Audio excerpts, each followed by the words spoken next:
evening, we welcome Jim's wife, Corrine.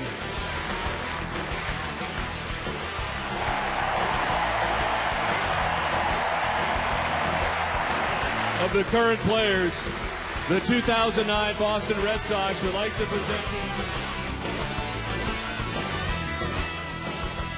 Well, a very special night from Fenway Park tonight. Number 14 will not be worn again by a member of the Boston Red Sox, Jim Rice. His number has officially been retired. As the Fenway faithful enjoying a great ceremony here at Fenway, and of course a great moment for Jim Rice, as all of them have been, but certainly special to come back home and do it here in front of the Red Sox fans. You know, I thought he was a lot more comfortable as it went along, don't you think? And I think it has a lot to do with the feeling that you have when you're in this ballpark. And then you say it means more than going to the Hall of Fame, but I'm telling you, it means more because this is where you did it, and then the fans love him so much, and regardless how long it took, boy, he was feeling it. Well, the Red Sox have taken the field tonight. Clay Buchholz is on the hill. Let's check out the visiting Oakland A's starting nine. Adam Kennedy leads it off. He's at third base with Orlando Cabrera at shortstop batting second. Omar Garcia-Parra in there tonight. He's the DH. With Jack Cust in right field in the cleanup spot. Kurt Suzuki does the catching. Brian Sweeney in center field bats sixth. Tommy Everidge is at first base. He bats seventh. Mark Ellis at second base eighth. And Eric Patterson, he's in left field. He bats ninth. And on the mound tonight for the Red Sox, ready for his third start of 2009 is Clay Buchholz, 1-1 with a 3.72 earned run average. So far 9 2/3, giving up a total of 10 hits. The opponent hitting at 263 against Clay. And last time out, his first loss of the year, that was against the Rangers.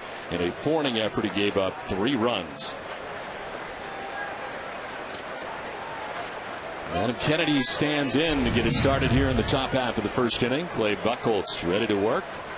And the first pitch of this one is in there for strike one, and we're underway. Adam Kennedy at 284, 7 home runs, 34 runs batted in.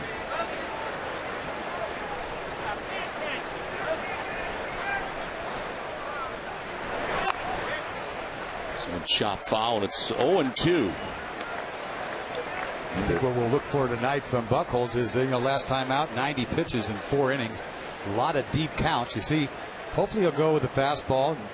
Command with his fastball is a big thing, and throw off that. He loves to throw his changeup. Got one of the best in the league.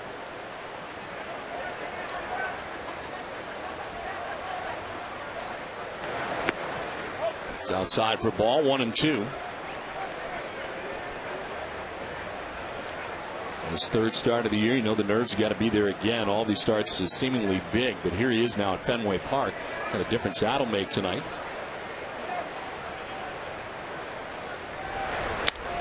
As he misses inside, 2-2. Of course, the no-hitter is right here at Fenway Park for Clay Buchholz. But last year, a much different season. Well, you see the velocity there tonight, 97. My goodness.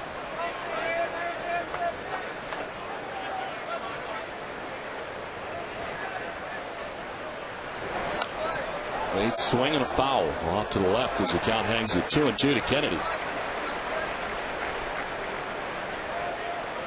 Word out is changeup, and the whole league knows this guy has got one of the best changeups, and you're going to see a lot of guys looking for it and being late on a fastball like you saw Kennedy right there.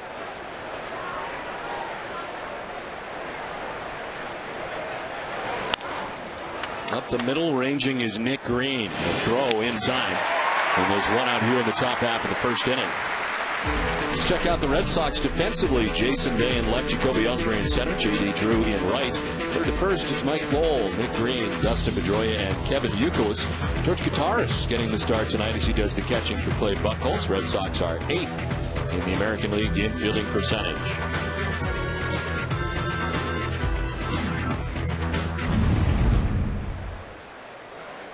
One out for Orlando Cabrera.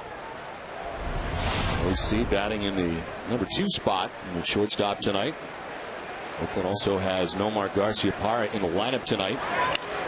As this one fouled down the right field line, backing out of play.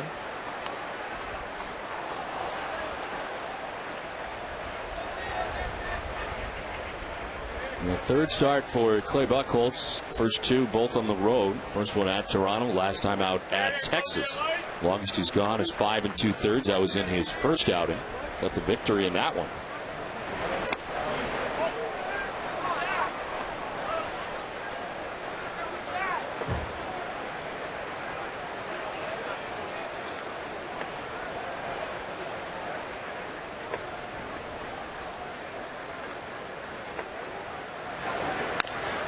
high chopper with Lowell in that gets up over his head and into left field. Cabrera on a chopped single's got a base hit.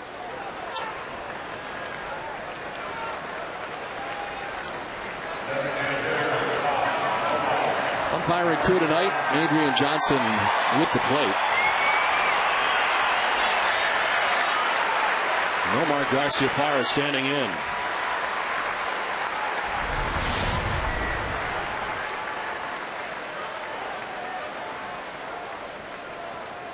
We've already done that act last time he was here. The same kind of thing, for Jimmy and the crowd going wild. Like this is getting old hat all of a sudden.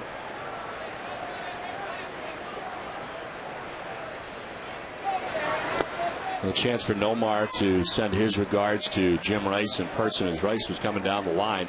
Nomar was standing on the foul line. That was a pretty good moment. It really was. I think he was with when Jimmy was a hitting coach quite a few years. I think when he was a rookie, was Jimmy the hitting coach? Yes, he was. So he saw a lot of the good years that Nomar had early on. Moments like that were meant to be. You think about it, he's with Oakland. And the day that they're here, he gets to see Jimmy go in.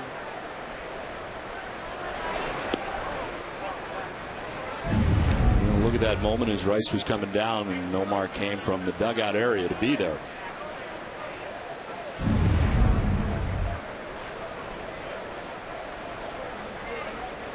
Garciaparra did not play in last night's game, and there tonight is the DH in the 3 spot. A quick check on Orlando Cabrera at first base, who's back to the bag. The A's are going to try to run. I mean, they've been running a lot this month, more than ever. They got to try to do something to generate some offense. This ball 3-0.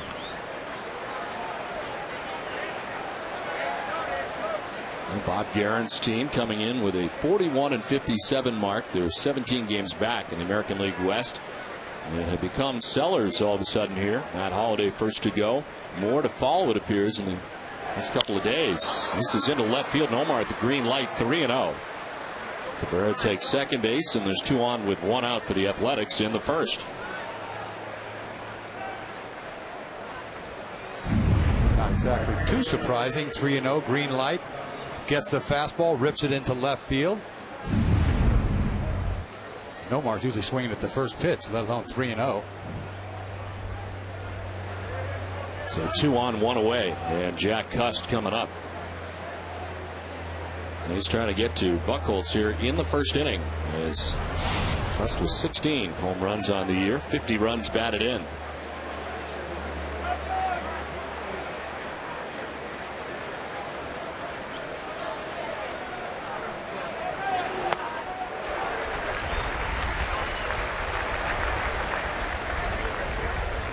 See the velocity tonight so hard. I mean, 97. I've never seen him throw that hard. I think he's really jacked up, is what it is.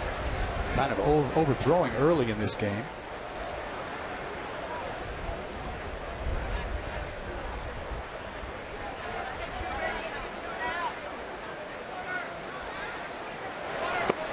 Fooled in the pitch, and it's 0-2. This is his bread and butter, this changeup. From 97 to 82.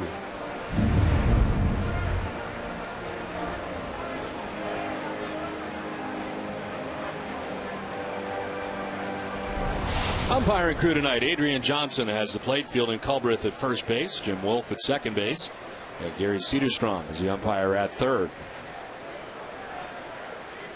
2 on, 1 away, and Jack Cust with the count of 0-2.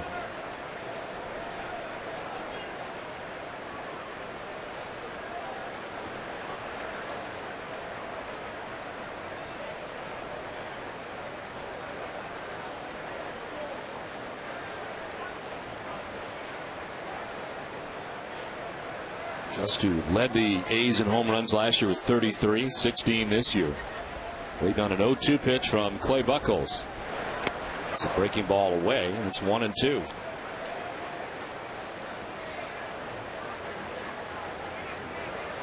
Custer has enjoyed his time at Fenway Park. 321 hitter anytime he comes to Fenway.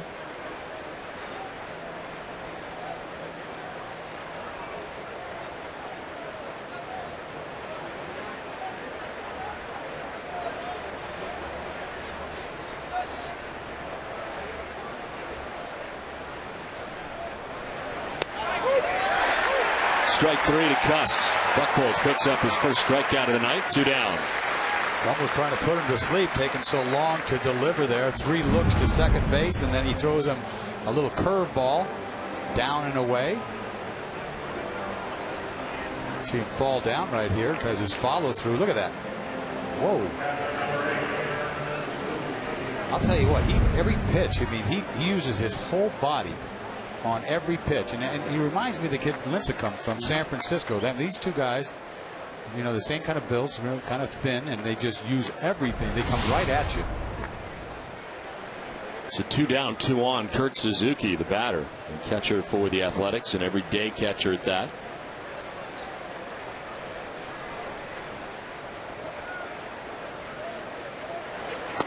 Tried to hold up, and it's strike 1. He has hit safely in all 19 career games that he's played against the Red Sox and hit at .361 against Boston. He's had an RBI in his last 5 games, at least 1. As you mentioned, plays every day. Last year led all catchers with 141 games started. And a pickoff play at second, but not in time. Cheating in was Pedroia, getting back is Orlando Cabrera. He's dancing around. He was taking off right there. He caught him, but he couldn't deliver quick enough. We've seen it before, the double steal down in Texas a couple of times. I don't know if Nomar was going to follow suit, but he had his eyes at third.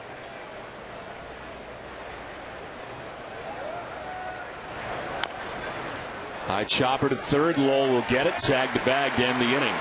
Athletics cannot score. The Red Sox are coming up.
Boston Red Sox baseball on NESN is brought to you by Southwest Airlines, Sullivan Tire, Infinity, Olympia Sports, the official sporting goods retailer, the New England Sports Network, Smirnoff Red, and by Toyota's official website for deals via Toyota.com.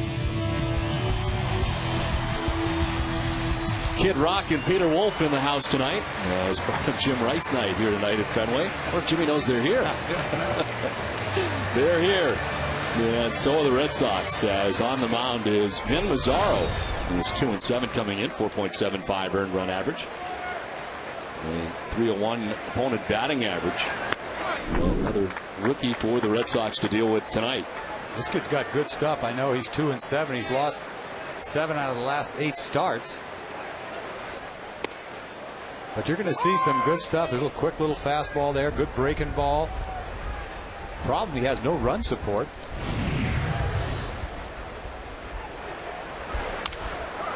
In at third as Kennedy can't get it. Cabrera can. The throw. One hop, but not in time.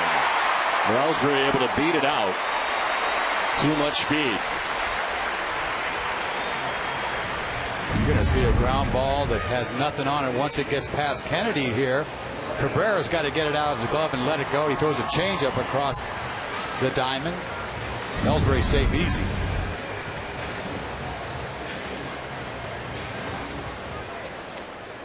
That's what speed does. Chop it and fly. Pedroia is starting the night at 305. 5 homers, 43 runs batted in. As he takes ball 1 from Mazzaro.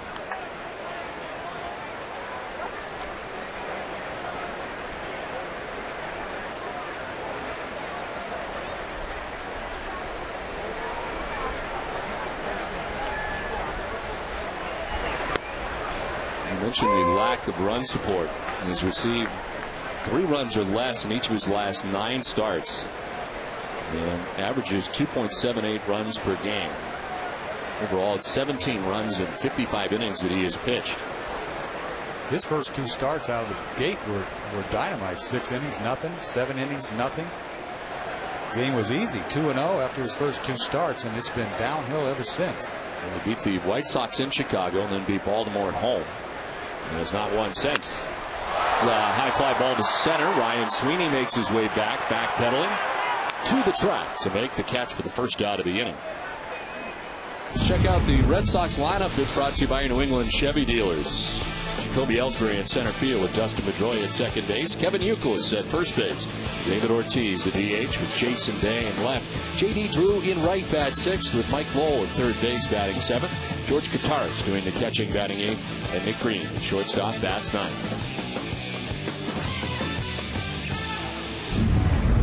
One out with Jacoby Ellsbury at first base and Kevin Youkilis, the recipient of strike 1. How about that gun tonight? 97, 98. Yeah. What's going on? Wait a minute. You don't think everybody's throwing that hard? I don't know. I mean, that's like serious.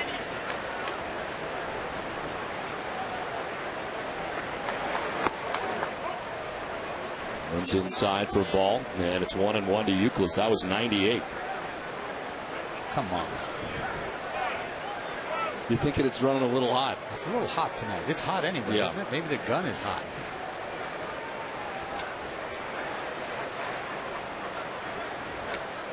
Well, the first relatively close as Ellsbury dives back. It's just a matter of time when he's going to run. You just laying in the weeds over there. You know he wants to go.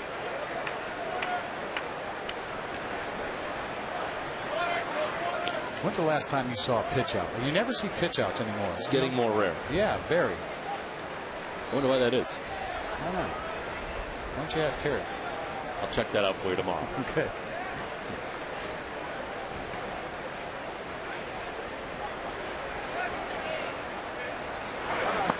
Outside for ball 2, 2-1. Mazzaro kind of like crossfires, doesn't he? Ball's coming across his body. Got to be tough on a right-handed hitter.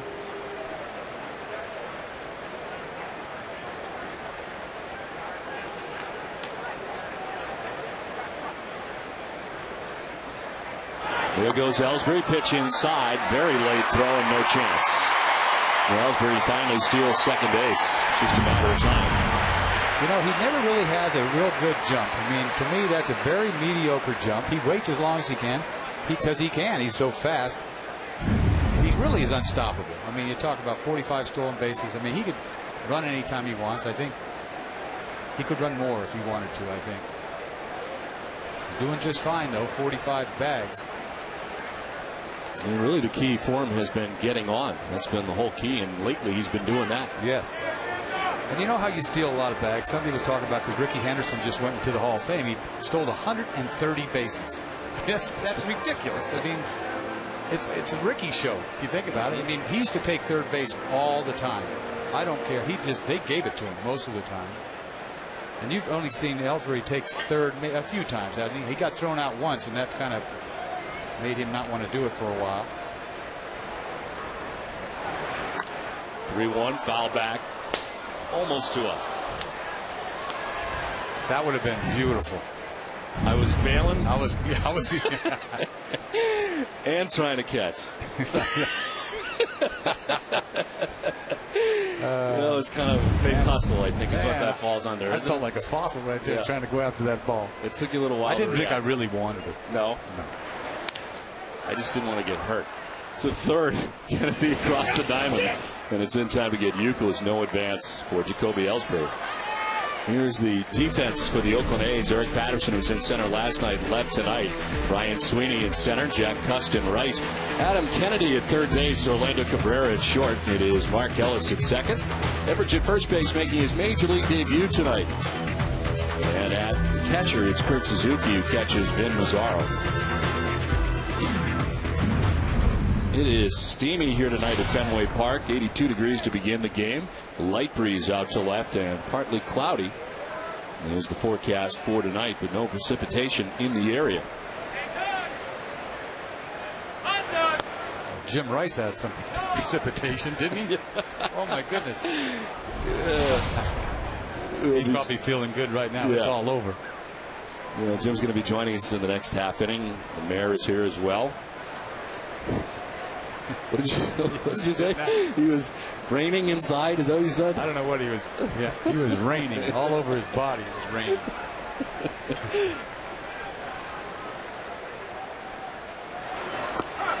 The 1-0 misses, and it's 2-0 to Ortiz. He's all cool now. Yeah, he's in the back of our booth. I guarantee you, he's feeling real good right now because it's over.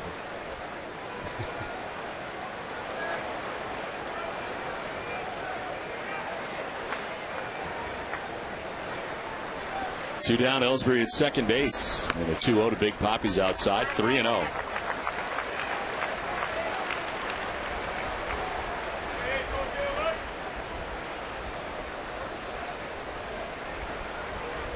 Jason Bay on deck. Red Sox trying to grab a run here in the bottom of the first inning.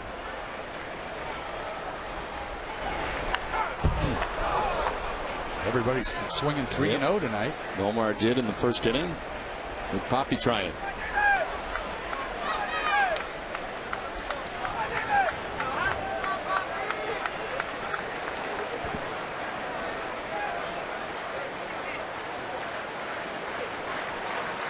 Mazzaro 16 pitches here in the first, has two down. Jacoby Ellsbury at second base. Somebody got stung. That's why they're taking so long to get back into play here. It's either probably Suzuki took it off one of his arms.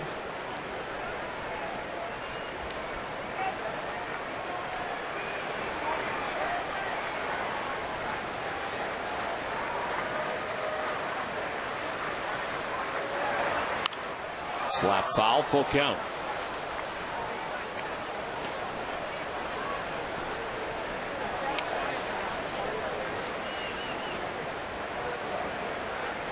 First appearance for Vin Mazzaro against the Red Sox of his young career. Last time out against the Yankees, 4 1/3, giving up 6 runs. Payoff pitch to Big Poppy. Ortiz fouls it off. We'll do it again.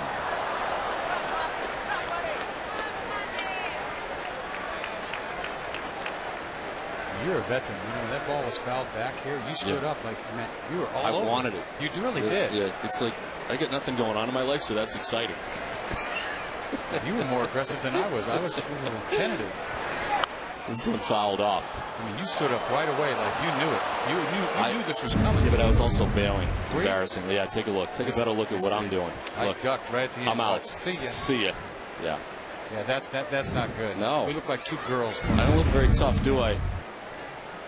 I mean, generally, I think you think I'm a tough guy, but that was. I know. I thought when you first stood up, you were going to go get it. I didn't see the end. I was leaving. Yeah, I didn't see the end. So is Ortiz. He strikes out to end things here in the first. Jim Rice will join us next with Scoreless from Fenway.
Second inning back at Fenway Park. It is scoreless as leading it off is Ryan Sweeney. And it is great to have with us the mayor of Boston. Tom Menino is here. Great to see you, Mayor. Great to be here, Don. Special night in baseball. Thank you. Jim Ed right here. How's it doing? Pretty good. It's a big relief right now. You know, Hall of Fame, and then you come and have your number retired. And like Ed was saying earlier, it's a lot of weight off my shoulders right now. Well, I know that it was special to be at Cooperstown, but it had to be special to be here in front of the fans of Fenway Park. Yes, I mean, because even though when I was here, as far as plan-wise, I mean, this ballpark was a little smaller, but still you had fans here that stayed here from the first pitch to the last pitch, and I really enjoyed that. The Mayor, I know it is a special day here in Boston as well to have Jim Wright's Day here at Fenway Park. No question about it. Jimmy's one of those class acts. Great in the field, most valuable player, hit the home runs, but also in the neighborhoods of Boston, he's great. I mean, Jimmy's the RBI League. Thank you. 1984, when Dave Stapleton hit the ball into the stands, and you were the only one out there to help the young man. And this guy's just a good guy. I mean, he's a guy who epitomizes what a ball player is all about. Well, I appreciate that, man. I mean, it was a reaction. It was more of a father thinking about what someone wanted to do if their son got hit with a ball. It was mainly just a reaction to anything else. Have you stayed in touch with him over the years as well? I know you have. I have. You know, we had a little gathering, and of course, he graduated from the University of Duke, and it just seems like that everything just got better. I mean, one thing that I like is he was saying that his dad told him that he thought that I saved his life, and when someone tells you about that, that got to put a chill in your body. Well, we all very much enjoyed your speech at the Hall of Fame. How much work was that for you to get that ready and try to include as many people as you could? Well, you know, Don, I mean, we work fast at Nessa. You know how we are. We do everything the right way and just make sure that we short and quick and sweet. And it took a long time. They were taking bets on how long you speak. I know. That was the first question everybody had. How long was it? I don't know. How many minutes? 11 minutes. It was pretty quick. It was good. That's pretty good. I mean, you think about the Hall of Fame, I think it was a standard of between 5 and 8 or 5 and 9. And they'll let you know if it goes beyond 9 minutes. So tonight, I think it was a little different. I took my time and made sure that the fans really heard me and tried to do everything correctly. To really appreciate all the guys that helped me. And just mainly just thanking the fans for being supportive. Yeah, I said 5 to 8 minutes, right? Yeah. That's what it was. And he was gone. 8 and a half, he was gone. 8 and a half, that half second, he was gone. It means a lot that Yaz was there. Absolutely. Yeah. Come on. I mean, this guy doesn't show up for too many guys, and it means a lot, doesn't He's it? listening to you. Gotta be careful. But no, he said he was coming, and I saw him the night before, and he said, you know, take your time and make sure it's between 5 and 8, and we'll have a good time. And that's what I did. You know, this one's on the ground as short as Elridge in his major league debut is retired. Staying at second base is Ryan Sweeney. I don't think he's as nervous as you were tonight, even this rookie tonight, that first at bat. Come on. This was tough. Was it? What was tougher, tonight or the Hall of Fame? Seriously. Hall of Fame. Okay. Hall of Fame. All right. Hall of Fame. Because I think this right here was really from the heart. I think you had to think about the Hall of Famers. The thing about the Hall of Fame is that they was telling you got to go by minutes, and it's in your head. Hey, minutes. I mean, when you're talking about Frank Robinson, you're talking about all the guys there. You're talking about Tom Seaver. You're talking about Roddy Fingers, and of course you were there. I mean, you think about the guy who say, "Hey, look, make sure that you're out of there." And I think Fitz really hurt everyone. That's right. Exactly. Yeah, they're trying to scare you to death is what they're trying to do. It was scare tactics right there. Well, it was a terrific ceremony, and I know seeing Nomar Garcia Parra had to be pretty cool coming down the line there in his respect for you. It was. And to be honest with you, I was looking for him. I didn't know he was on the field. I thought it was going to be the dugout, and I probably would have walked over there and gave him a hug because he was one of my guys when I had him, won a couple of batting titles, and he's the type of guy to remind me of myself as far as work ethic. It's Jim Wright's night here tonight, and Dennis Eckersley's here. I know in watching some video here in between innings, I got to ask you this, but were you ever nervous facing Dennis Eckersley? Because it didn't look like it on some of the video that I saw. I thought you were very comfortable. Yeah, we're going to show the comfortable at bats. That's what we're going to do. But see, I wasn't nervous against Eck.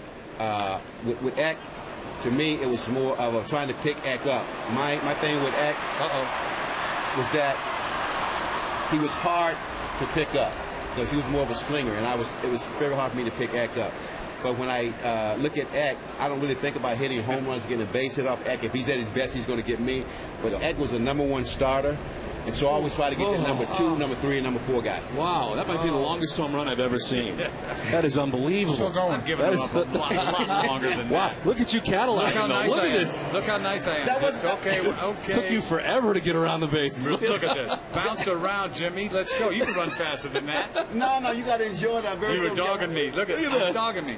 Look at that. Now you That's know. a blown save, too, now. Well, you know I would never dog you because of what? Because of Manny, because your daughter. I would never. Oh, that's cute.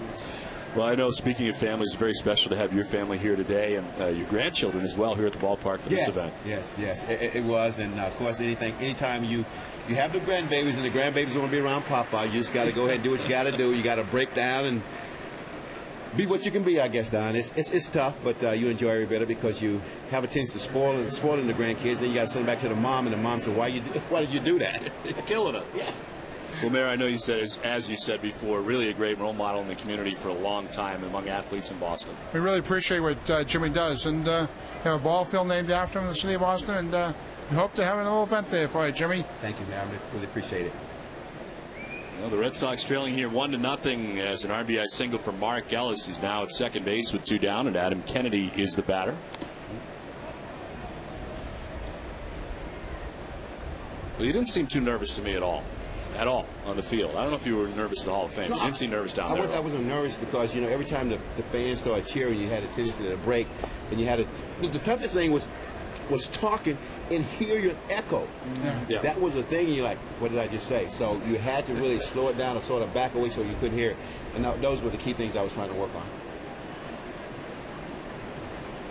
It's amazing about how many players talk about taking it to a new level on this stage in Boston. I mean, did you ever feel the pressures of playing in Boston? I mean, you were so successful. It must have been hard to really feel those pressures. But did you feel any pressure at all playing in front of these fans? I probably felt pressure my last year because I was injured and I couldn't perform the way I wanted to, and I didn't play those many games in '89. So that wasn't pressure. That was just more of I was discussing with myself because we didn't have the surgery. We didn't have the things that the guys have right now. I probably could have bounced back a little faster, but after coming off knee surgery and arm surgery, I could bounce back as quick. This one fouled off. Well, Jim, it's been great to be a colleague of yours at Nesson. Congratulations today on everything. Congratulations on being a Hall of Famer, my friend. Thanks for coming up. Enjoy it, man. Mayor, thank you very much for coming up. Appreciate it. Thanks, man. Yes. A great night here at Fenway Park, and the number 14 not to be worn again by another Red Sox player. Yes. And what a home run that was. Wow. Oh, please. That was a bomb. I've seen a lot of home runs you've hit, Jim, but that was really big. I'll take it like a man. Whatever. Right? Whatever. Pitch is outside, but it's 2-2. That's only one of about 350. You know what I'm saying? So I got over. But that's the only one that I just saw. I know. I haven't got any clips of my home run tape. I've only got the strikeout tape. That was wow. Because you saw the light towers and where it went. Wow. Where's the Coke bottle? Remember that?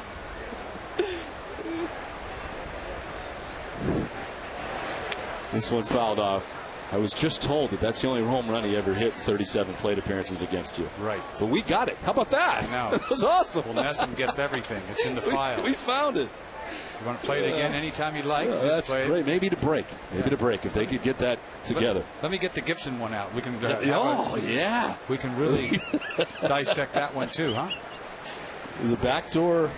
A little backdoor. Yeah. Backdoor hanging Yahoo. 2 down, a run in, and a check swing foul. Boy, that was fun. Yeah, it was. He looked relaxed to me. Yes. I think he's relaxed because it's over, don't you? Oh, definitely. Yeah. That's over your shoulders for a while. But how about you, though? I mean, you spread it out. I'm waiting a year. You waited a year to Isn't do that this smart? thing at Don't Oakland. you think Yeah. that's smart? Come on. Because then it's all about act twice. Yes, 2004, 2005. Let's continue this. 2-2. He's up high, ball 3. And along the way here, Buchholz thrown a lot of pitches. 37 pitches through an inning and 2/3.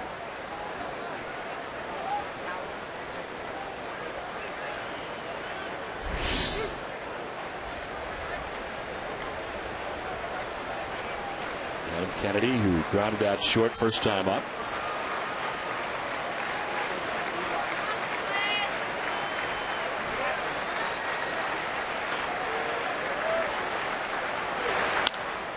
to center field.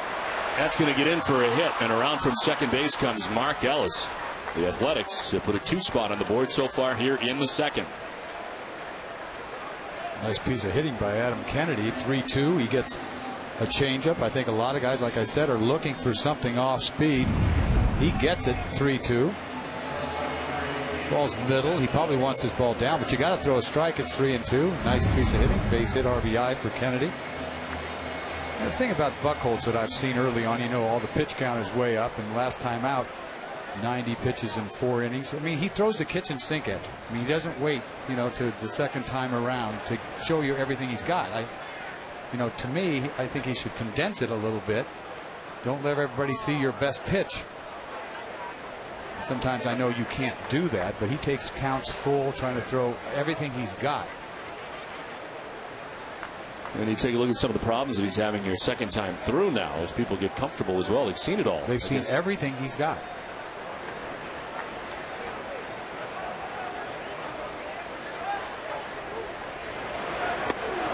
Breaking ball for a strike as it drops in there. And he's very deliberate. He even said that going in when he first pitched in Toronto. He said, I'm going to pitch the way I'm going to throw what I want to throw. And we saw that, shook off a lot. Shook off Veritek a lot in Texas. But he takes his time out there. Sing inside, 1-1 to Orlando Cabrera, who singled his first time up.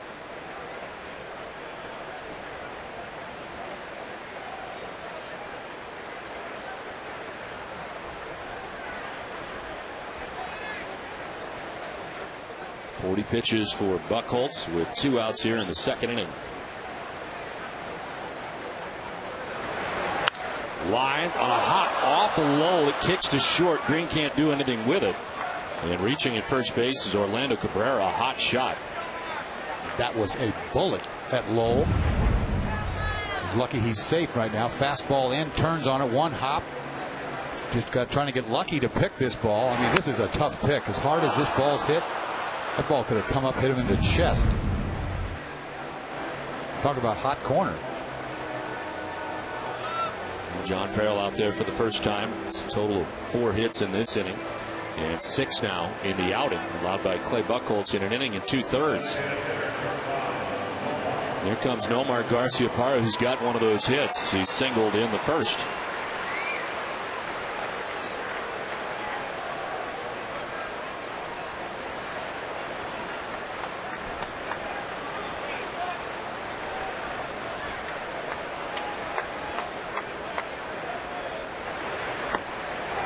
And there for strike 1. I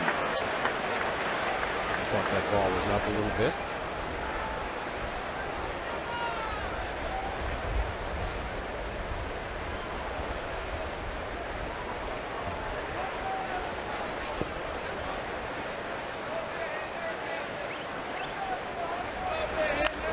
On the ground to second base. Pedroia gobbles it up and throws out Garciaparra.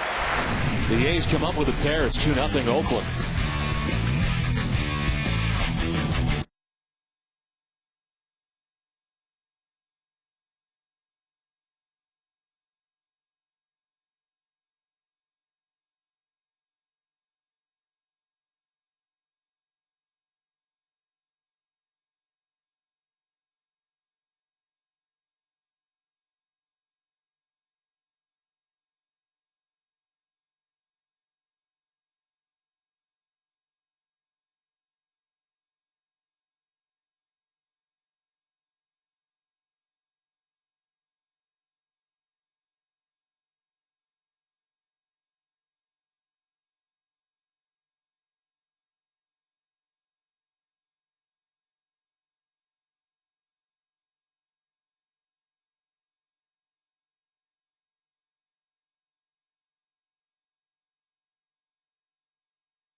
Thank you. 2-0. The Oakland A's on top as we head to the home half of the second inning. The A's getting 2 runs off Clay Buchholz in the top half of this inning. It's Jason Bay who gets it started in the bottom of the second. The key matchup is brought to you by Honda. Bay with good numbers against the Athletics this year, 409 against the A's.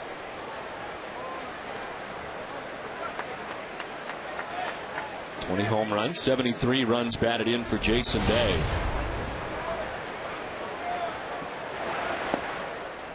No strike 2, 1-2. Yeah, we talked about last night facing rookie pitchers, and we won again, right? Last night. That means they're 16-9 against rookie pitchers, which is a lot better than I really thought, to be honest with you. It just seems like they had trouble with it, but the record much better than I would have anticipated. I think what happens is you lose once and you're going, man, these rookie pitchers are killing us. And you forget how you rate them a few times too along the way.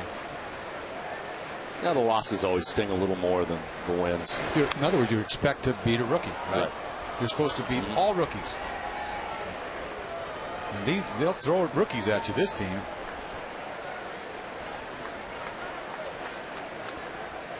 The only guy that isn't a rookie is Braden, left-hander that I think throws good.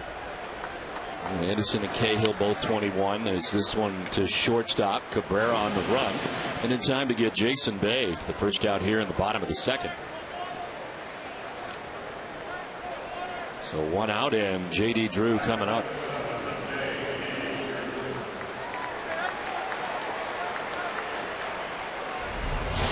He's starting the night at .238 with 12 home runs and 39 runs batted in.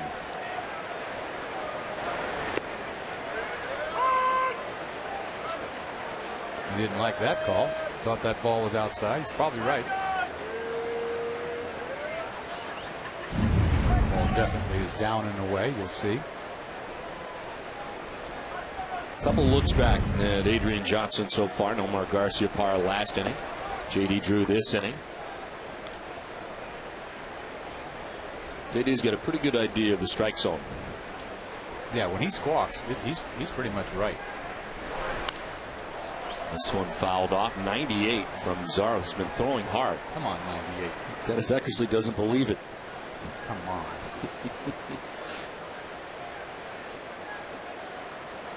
It's easy cheese. The 1-2 lined is short and reeled in by Cabrera. Nice play. Elevated at the right time. 2 down.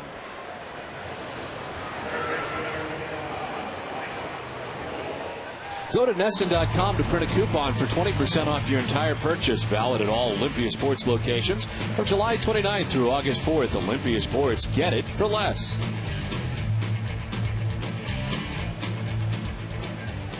2 down here in the bottom of the second inning. And Mike Lowell, the batter.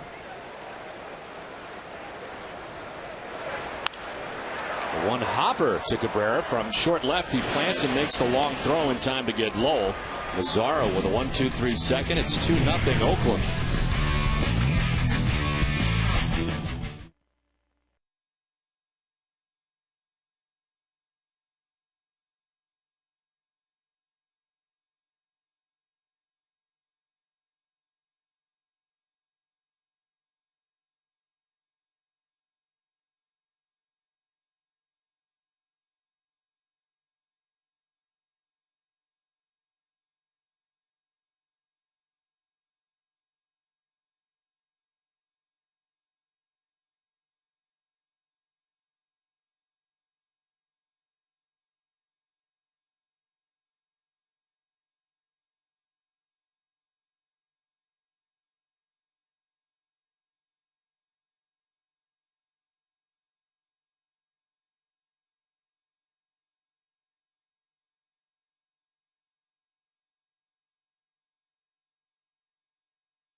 Tonight's game is brought to you by Comcast Town. Don't forget to stop by Comcast Town on Yawkey Way during your next trip to Fenway Park.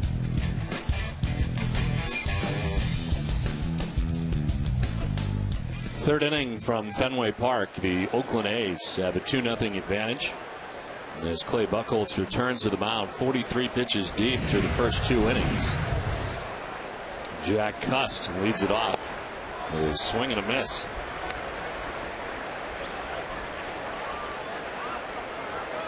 Just a guy who has 16 home runs, generally has some home runs, a lot of walks, a lot of strikeouts in the past.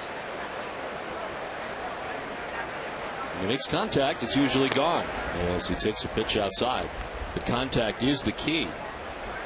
Last year he led the A's in RBIs with 77. Says a lot about the A's being kind of a weak offense. And they haven't made any changes this year. He's probably going to lead the team with RBIs again. He's got 50 heading into tonight's action. Set an American League record in strikeouts in either walking or striking out in 51% of his plate appearances. Flip a coin, Walker or punch out, right? Yeah. With the occasional home run, of which he had 33 of those. A swing and a miss, and it's 2-2. You see Buchholz with this changeup, you get used to it because he throws this changeup close to half the time.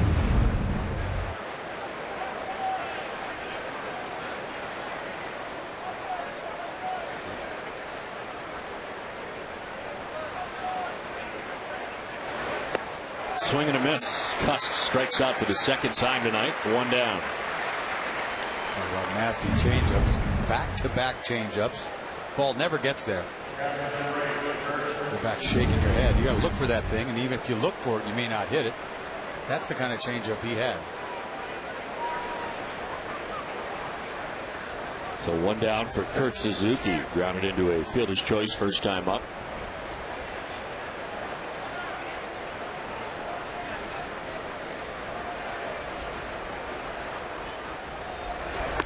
The A's are last in the American League in batting average as a team. They hit at .250. Red Sox right now in the middle of the pack at 8th, .262 as a team. And in much better shape than the Oakland A's are at the moment. The A's in last place in the West. Red Sox 2.5 games back of the Yankees in the East. And the Yankees at Tampa Bay again tonight.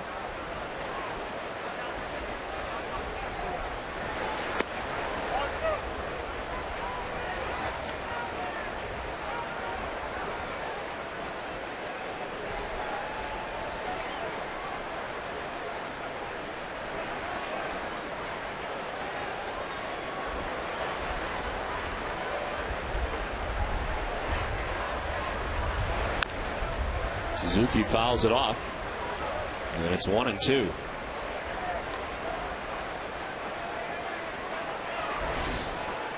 On deck is Ryan Sweeney. He doubled to get the second inning started. He'll come around and score. One of 2 runs scored by the A's in the top half of the second.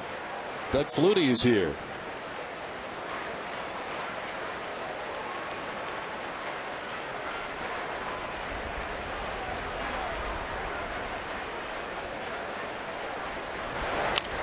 This one on the ground on the third baseline. Wall rounds behind it. The throw not going to be in time. Suzuki beats it out. Now this play here took a long time to develop. Lowell was playing way back, deep third base. You see this second hop. He's trying to charge this to get another third hop. It's hard to throw anybody out. Suzuki runs decently to first. Base hit. So 1 out. Suzuki at first, and Ryan Sweeney, the batter, he doubled first time up.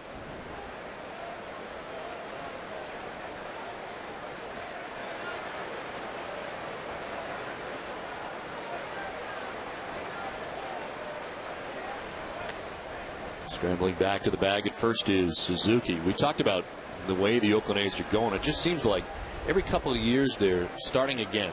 I mean, more than other teams do. Well, they had success before with young pitchers coming up. Remember Zito, Mulder, and Hudson. And that's what they're trying to do, and you go from there and you try to add offense. Well, it's not that easy to add offense. I mean, I think nowadays there's so many clubs that are trying to get pitching prospects. Don't you think, for the most part, they want to build their pitching staff? They can't have enough pitching, but you don't see a lot of development from. If you think about the A's, who's the last guy they developed hitting wise? You look around this ball club, there's nobody on this team that they've developed.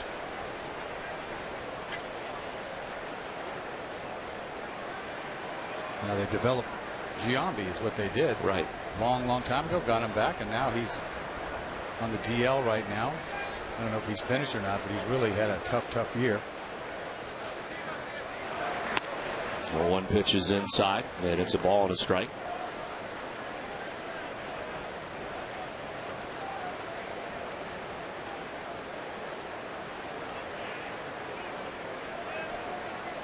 Well, Giambi placed in the DL on the 20th of July with a strained right quad.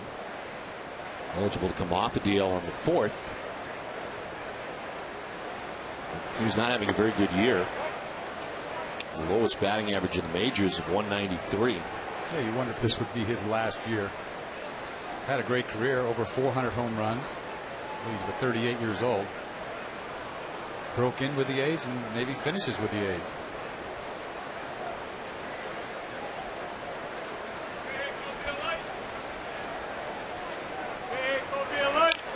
So he grounds it foul, and it's 2-2.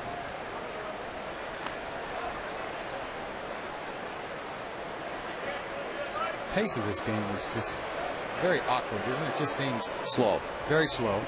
And I think part of that is how deliberately Clay Buchholz is working. There's no doubt about it.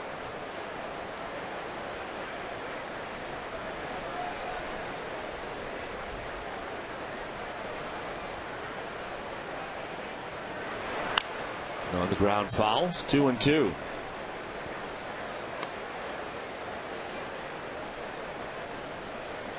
On the other side, Ben Mazzaro has been getting it and throwing it. He's given up 1 hit.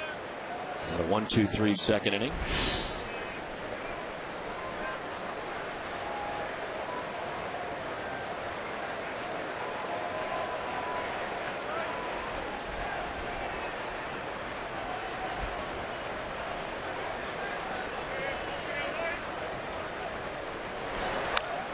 This one line foul back into the seats.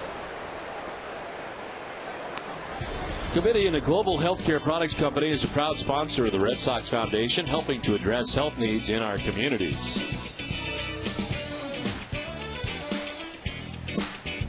One out. Kurt Suzuki is at first base. The Athletics with a 2-0 advantage as they bat here in the top half of the third. 2-2 to Ryan Sweeney. Pop up. Nick Green makes the catch astride on the outfield grass for the second out. So 2 down, and Suzuki remains at first. Tommy Everidge, who is making his major league debut here tonight, rounded out his first time up. Must be having a good year down at AAA, Sacramento. Somebody gets hot down there, they come.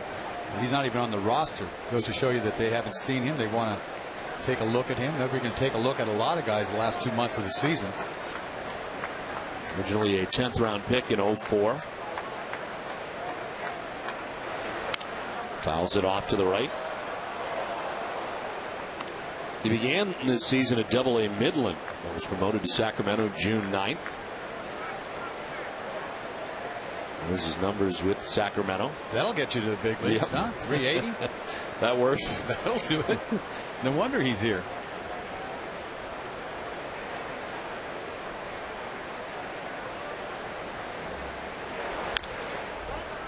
Fouls it off, 0-2.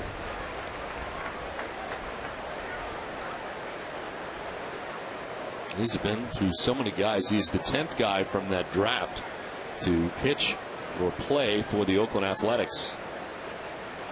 And he's a guy who's been a home run guy, 105 home runs in the minor leagues.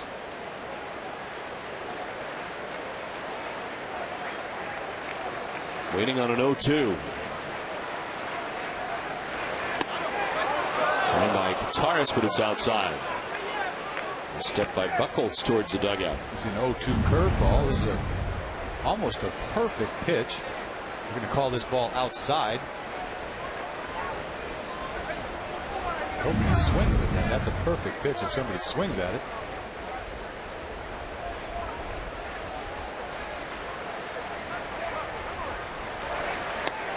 He swings at that and strikes out. It's the third K for Buchholz. It's 2-0 Athletics.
Triple play congratulates Red Sox legend Jim Rice on his induction to the National Baseball Hall of Fame and on becoming the 7th Red Sox player to have his number retired at Fenway. Thank you, Jim, for being a proud member of the RCN team and baseball history.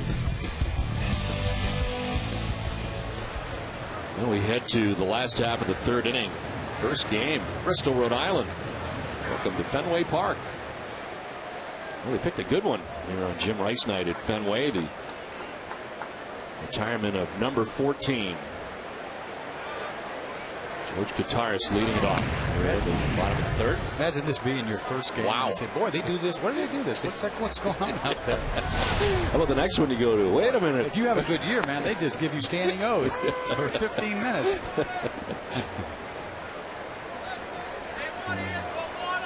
Now it's Kataris, Green, and Ellsbury. Red Sox trying to get something going offensively against Vin Mazzaro, who in the first 2 innings has given up 1 hit. A leadoff single for Jacoby Ellsbury in the first. He's retired 6 batters in a row.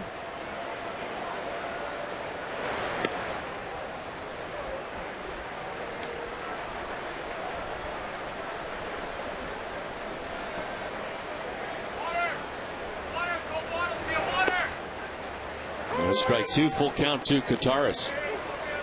It's kind of been a little bit of a challenge for Terry Francona with Tim Wakefield on the DL, is finding the right spot to have Kataris play. You don't want him sitting on the bench too long. As he carves this foul, we'll do it again. I'm assuming that he caught Buchholz in the minor leagues at some point. So it's probably a good time to do it. After watching Buchholz work with Veritek last time, shaking everything off. Couldn't get any worse than that. You also wonder with the day game coming up after the night game scenario on Thursday, final game of this series. So they've got 2 left-handers coming at us the next 2 games, right? Yeah. And Brett Anderson and then Ju Gonzalez.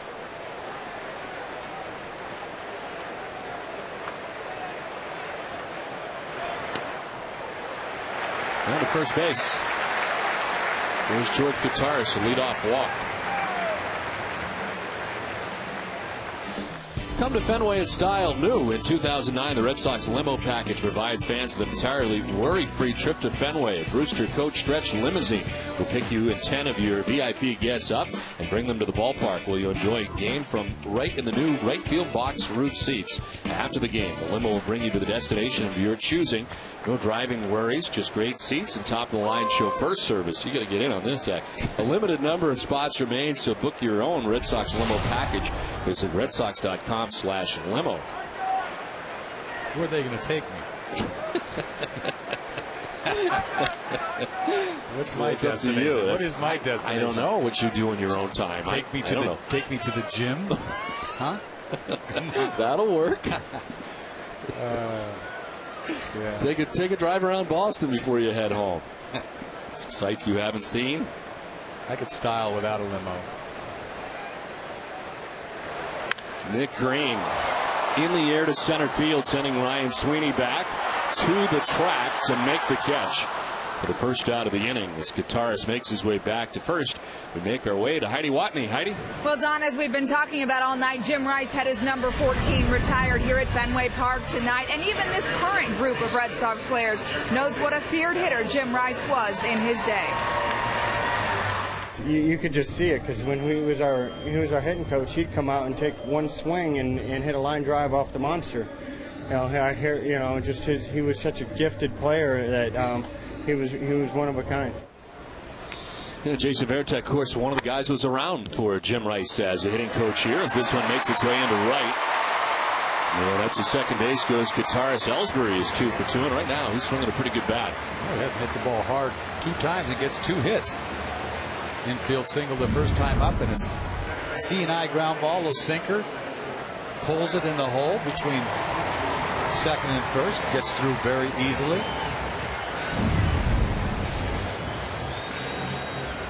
There's 5 straight games in which he's had 2 or more hits in a game.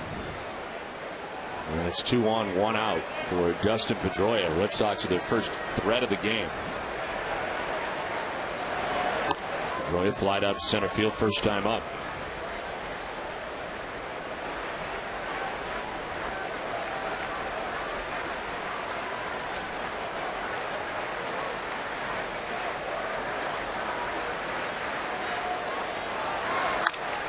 Broken bat, foul ball.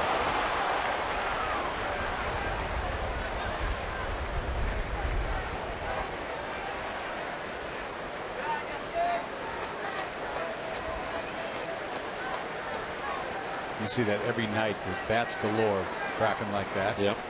As long as they don't go in the stands.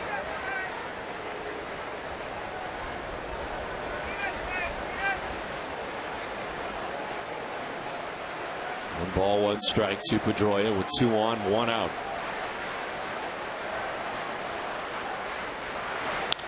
To left and in for a hit. And a short hops Eric Patterson out there. Bases loaded, 1 down.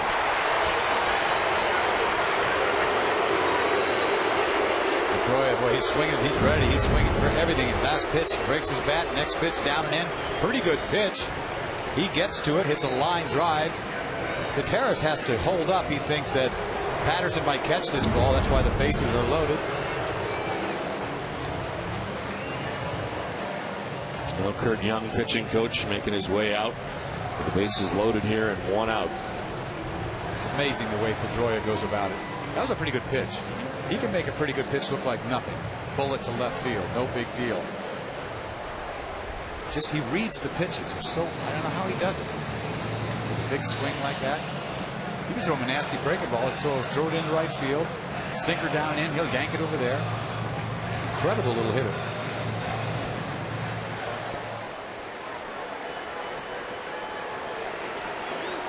Now the bases filled with Red Sox, 1 out. Kevin Youkilis is 0 for 1. As he takes ball 1. Mazzaro staring in. Yeah, this strike zone has been a mystery all night, both ways.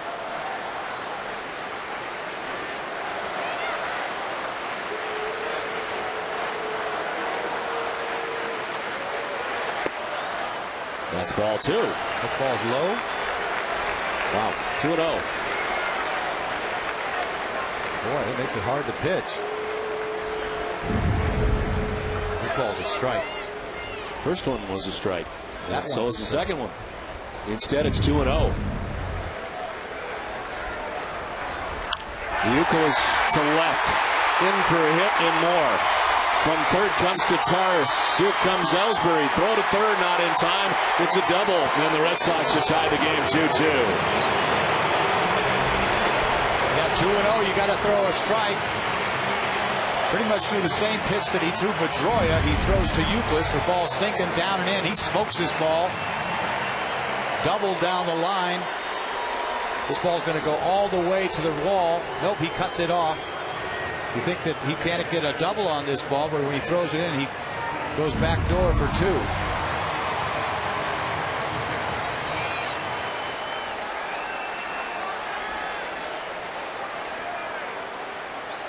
Second and third with one out, David Ortiz.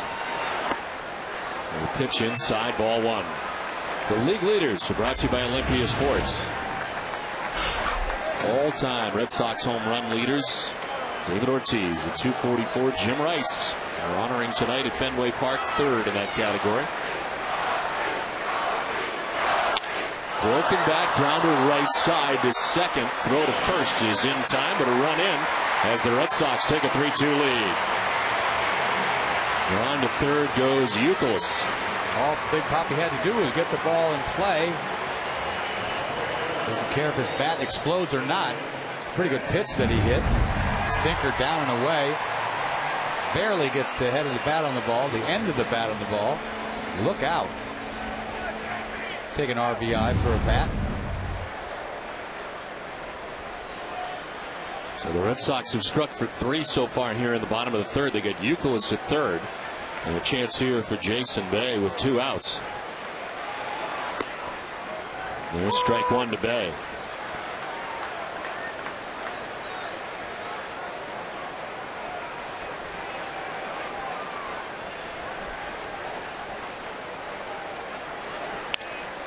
Soft ground ball by the mound. Cabrera's got to hurry up. Can't do it. Run scores. 4-2 Red Sox. Not the hardest ball that Jason Bay has ever hit, but it gets it done. Boy, hits this ball off his thumbs almost. Look at this. Sinker running down and in. Ball hits on the label a little bit. Half swing. This ball eats him up. Almost stops his swing halfway through. Hits it just soft enough that this is a do or die play for Cabrera. RBI base hit, infield base hit. So a 4-run bottom of the third so far. The 8th man to bat is J.D. Drew. Lined out short first time up.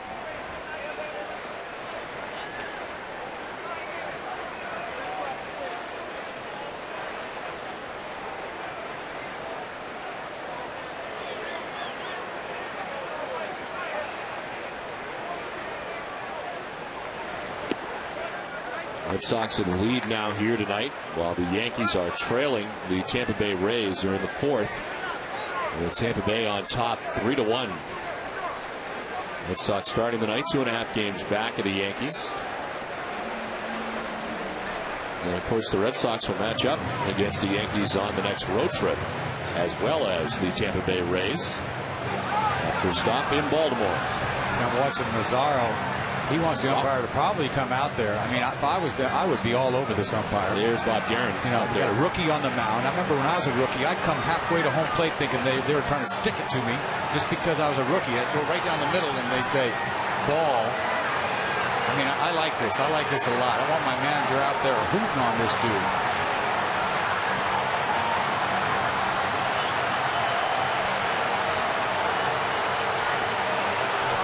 Guerin had been ejected apparently before he got there. We're going to have his opinion heard now. This pitch may not be a strike, but there were several strikes during this inning. You see that ball, paintball down and in. He didn't even think twice about calling this ball. This guy's got the smallest strike zone going. He's got a lot of nerve kicking anybody out with that strike zone. Tell you what, man, they stick it to you when you're a rookie. I don't know if he knows he's a rookie or not. I think he just stinks.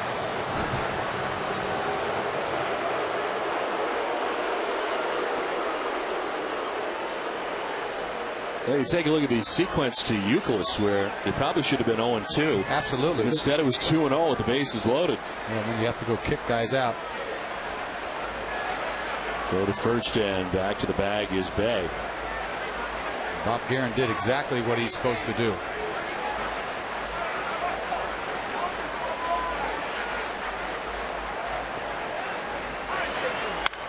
Line to right, in for a hit. Bay heading for third, maybe beyond. DeMarlo Hale's going to send him. Throw to the plate is not going to be in time. Another run in.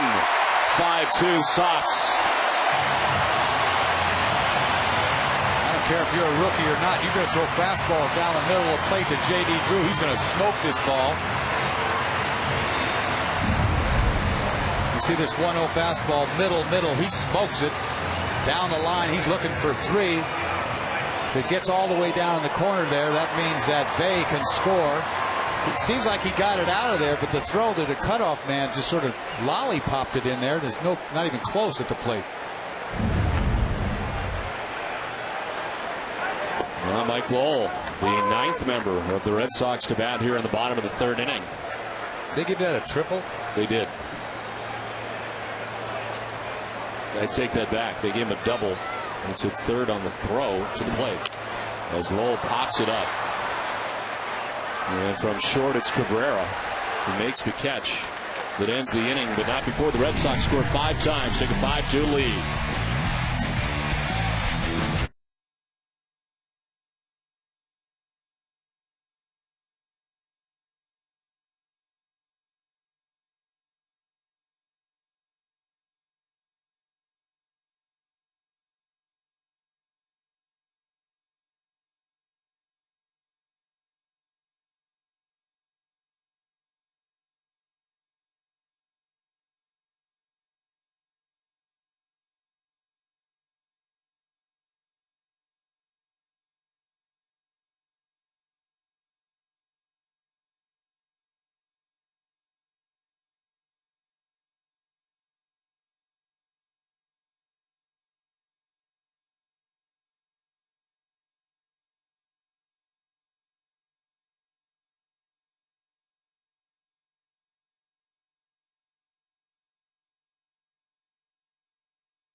Five to 2, Red Sox on top as we head to the 4th inning. An 18-minute wait for Clay Buchholz. But the 2 runs he allowed, well, now he's got a 5-2 lead. Mark Ellis, Eric Patterson, and Adam Kennedy the bat here in the 4th.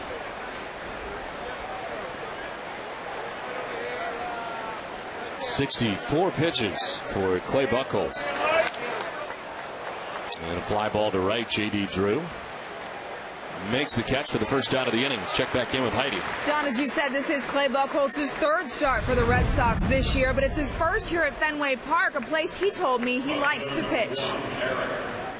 You know, it's going to be fun. It's been a while since I've been on the mound out here, and it's a great place to be when things are going good, and you can feel like the smallest person in the world if things are going bad. So I've been to both extremes, and it's a great place to be, and you know the fans are always into the game, and I'll be excited going out there, being off for a year and coming back. So you know I'm looking forward to it. Hopefully the little things in the game go right, and you know we get a win out of it. Buchholz told me since his last start in Texas, where he gave up 3 runs in 4 innings, he's been working with pitching coach John Farrell on limiting the damage, not being afraid to pitch to contact and exchange a run for an out. Don? All right, Heidi, thank you very much. He's got the first out here in the 4th inning. He's come out this inning and thrown 4 strikes. Exactly what he's trying to do. Pick up the tempo a little bit. Dealing with the number 9 man, Eric Patterson, who grounded out to third base in the 2nd inning. And strikes out this inning. 4th strikeout for Buchholz. 2 down. 0-2. Curveball. Doesn't waste a pitch. Big curveball. Shutdown inning is such a big inning for any pitcher after getting 5 runs. He's retired 4 in a row. Top of the order, Adam Kennedy, who has grounded out and singled to drive in a run. The A's are out hitting the Red Sox 7-6. The trail 5-2 as they come to bat here in the 4th.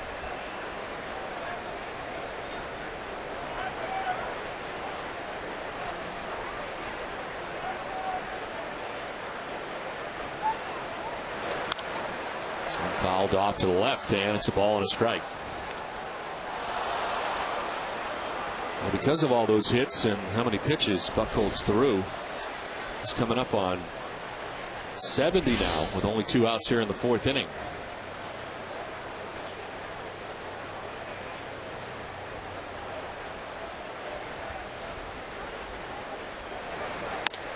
Inside ball 2, 2-1.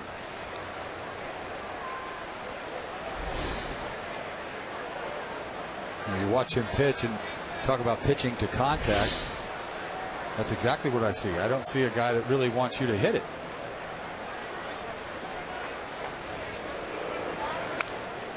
A dribbler that is foul. It stays foul. Well, tonight's trivia question is brought to you by Aflac. We've got you under our wing. Question tonight on this Jim Rice night. Jim Rice had 406 total bases in 1978. How many American League players have topped 400 total bases since then? The answer for you a little bit later. Want me to answer? No. I'm not going to do it. No, we don't. We want to wait a little till I've already later. messed that up once. I'm never going to do it again. I fake puncture. I'm not going to do it. You know the answer? Yes, I do. Okay, then. Keep it with your inside voice. Okay. The 2-2. It's ball 3, full count. You know, you get deep counts. You know, sometimes I think, you know, I'm not expecting him to just go after everybody and not ever go 3-2, but push the contact a little bit more.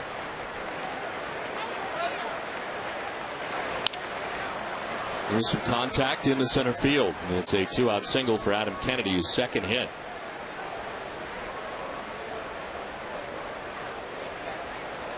Would have been nice to have a 1-2-3 inning with his pitch count so high.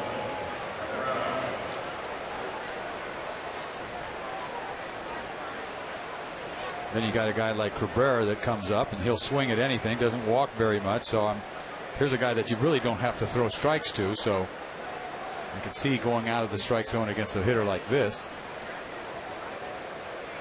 Buchholz has this thing about throwing over to first base. He'll throw over there and the guy's not even off to base. Nope, does it all the time. He does it all the time. I don't get it. He always has. I don't understand that. Is it like a nervous thing? I mean, I don't get it.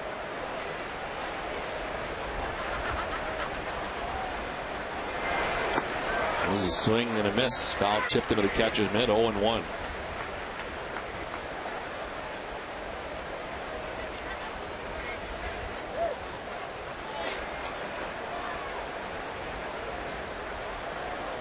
Linda Cabrera probably wakes up every day kind of wondering where he's going.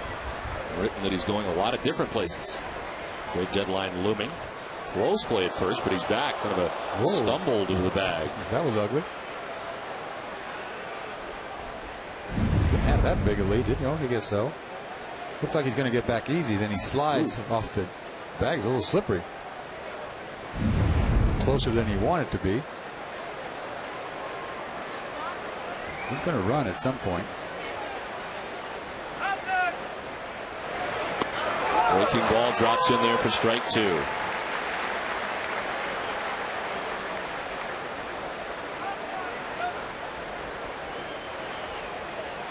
One of those big breaking balls that he threw Nick Markakis to wrap up his no-hitter here at Fenway.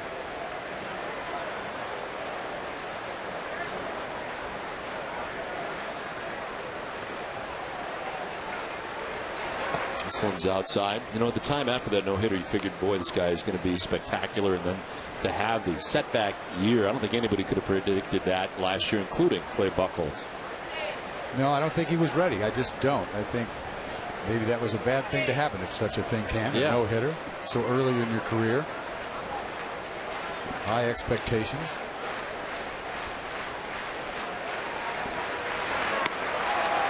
Framed by a guitarist that thought they had it, but it's ball 2, 2-2.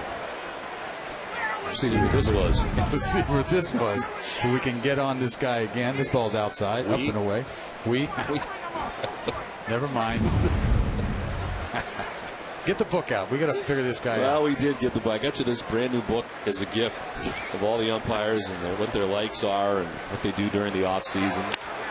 Family information, things that I thought would maybe bring you closer to the umpires. That was my whole role with getting this book. It's called the 2009 Umpire Media Guide. Okay. So we tried to find Adrian Johnson. I did that in between innings, and he is one of the fill-in guys. There's not a lot on Adrian. Okay. He's from Texas. 9 years of pro umpiring, mainly in the minors. One of the fill-in guys. They rotate. He resides in Texas. Okay. Now we know who he is. That's Adrian Johnson. That's all we know. 3-2 is fouled back. Boy, Cabrera, is he hard to walk or what? 3-2 pitch. Never even got to the plate.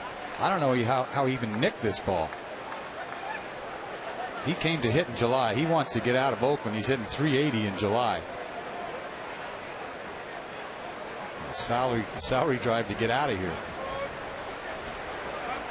I went to the postseason last year for the White Sox.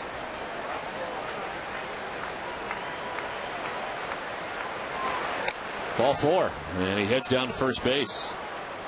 We talked about Cabrera before. I think I talked last night about, well, he might be the first guy to get out of here because he's not making much money, but I thought he was making $1.50. He's making four beans. Four beans. So that makes it a little tougher, don't you think? Yes. Thank you. Masterson up in the pen for the Red Sox. First action we've seen out there.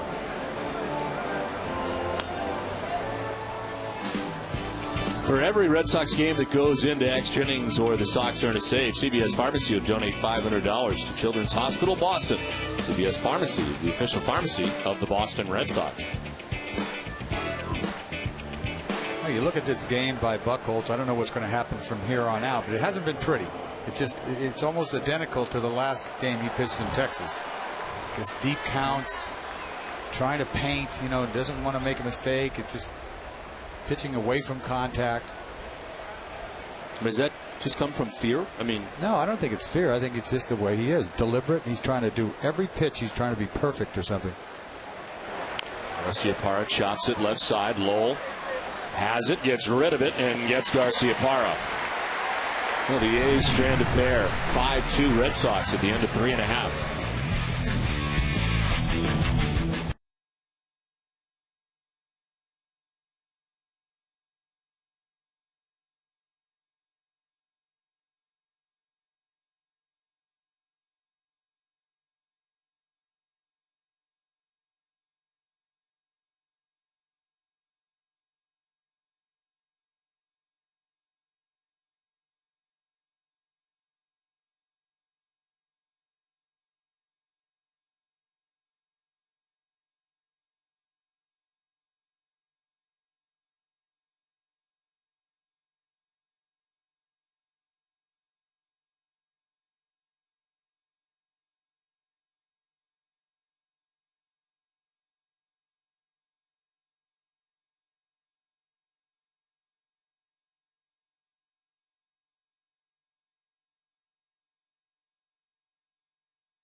Whew, I was drowning. I'm glad you're all right. Wow. Too much water.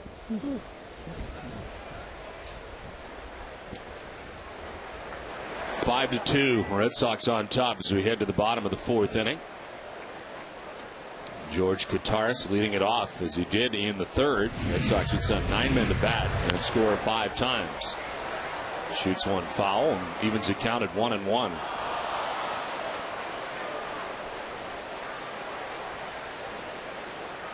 It's Kotaris, Green, and Ellsbury here in the 4th inning. Vin Mazzaro giving up those 5 runs in the 3rd. Back out there for the 4th. And how it started, because you had a leadoff walk, which will kill you every time, and that's exactly what happened. Kotaris eyeballing a walk last time, and he's doing it again.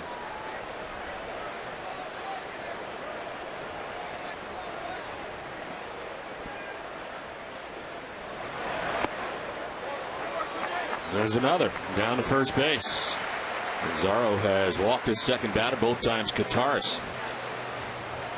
Well, tonight after our Red Sox coverage, stay with Nesson for Sports Desk, presented by FW Webb. Find FW Webb's 27 bass centers at frankwebb.com. They'll take a look back at the deadline deals of the 1990s.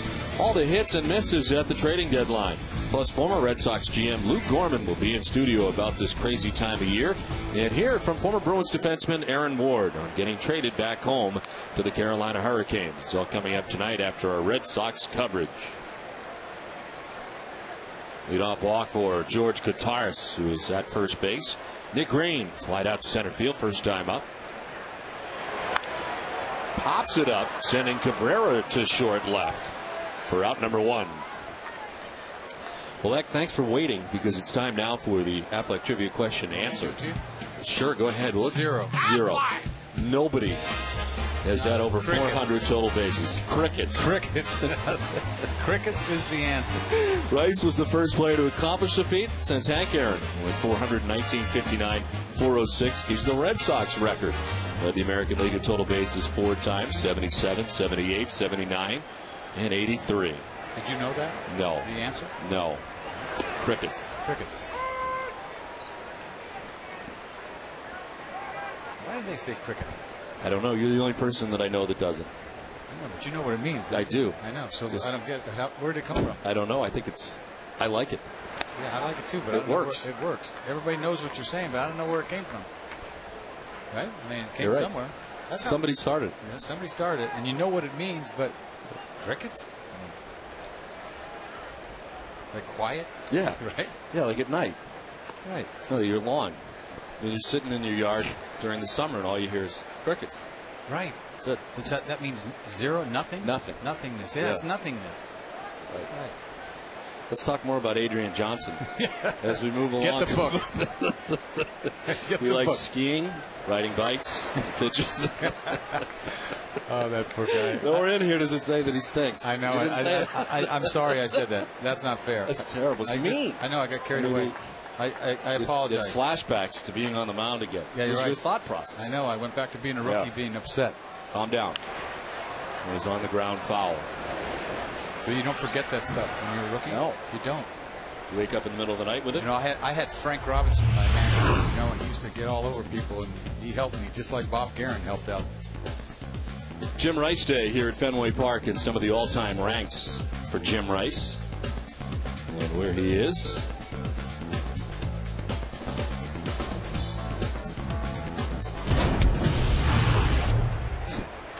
One out. There's a ground ball to first. Everidge will go to second for one, return to first for double play. And the Red Sox are gone in the 4th. We played 4. It's 5-2 Red Sox.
Back at Fenway Park, it's 5-2 Red Sox. When you want pizza and a Coke delivered right to your seats, it's Papa time. Call Papa Gino's for delivery and be automatically entered to win Sox tickets plus in-game delivery. Visit Nesson.com for details.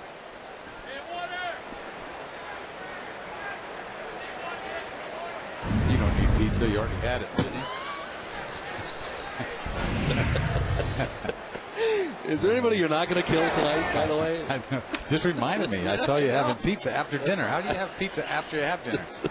Is that like dessert? I had an appetizer with you, and then I moved on to the entree afterwards. And then when's the hot dog kick in after that was part of the appetizer. Wow. Tonight was a big night. And what'd you finish it off with? A little bit of ice cream. Of course, just to stay in shape. Wow. I mean, come on. I was watching. I had to be sitting there. I know. I wasn't going to say anything, but the pizza box just came up. There's so much pressure when I go to eat with you because you watch everything I eat. I know. It's not fair. I know. It's like, but the pizza box kicked in.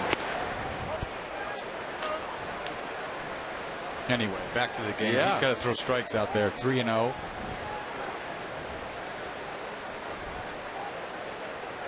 Struck out Cuss twice. There's ball 4. He walks him this time. That's not good. So a leadoff walk. There is action as he starts this inning.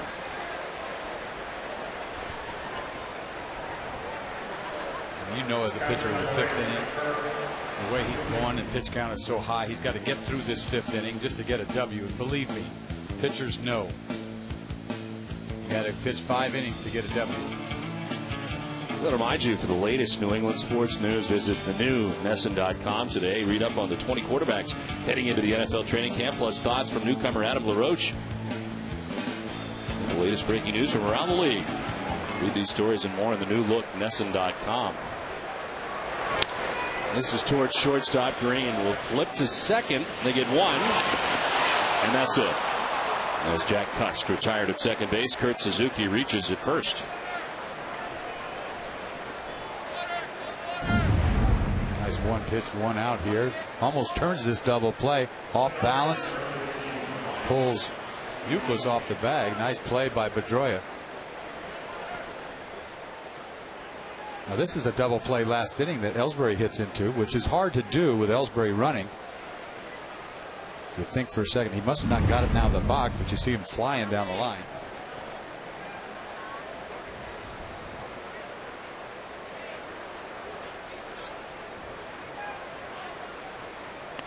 Breaking ball outside, and it's 1-0. Masterson up again.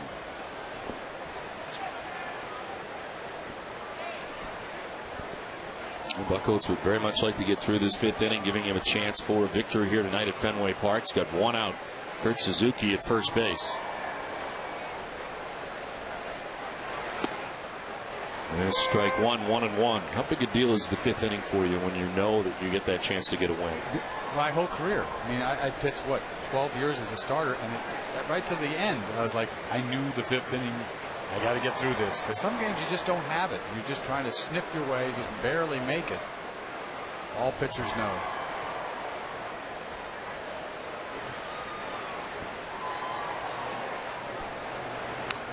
Fouled straight back, and it's 1-2.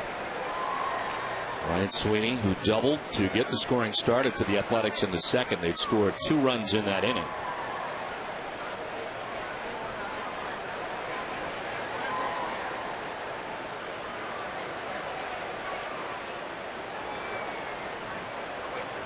Red Sox trying to take the second game of this series. The American League West is the only division Red Sox have had a losing record against. As the Red Sox are 9-16 against the West. 1-2 misses inside. I feel it. Got to have it coming. I think I got to have this, don't you? I think this is a strike. Oh, I guess not. But you still got to have it. Still got to have it. You know me, I need everything. Leave him alone.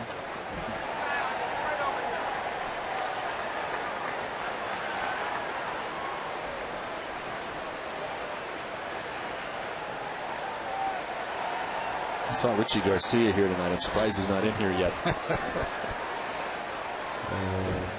Was he the supervisor? I think so. The 2-2 is out towards right center. On the run is Ellsbury. He gets there with plenty of time to spare to make the catch. And there's 2 down as Suzuki makes his way back to first.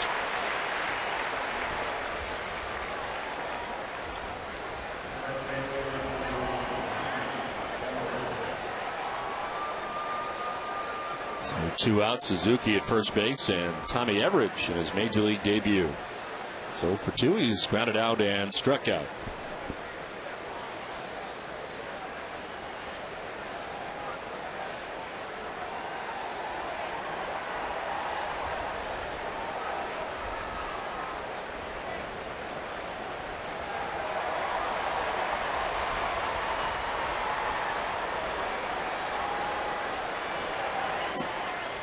There's ball 1.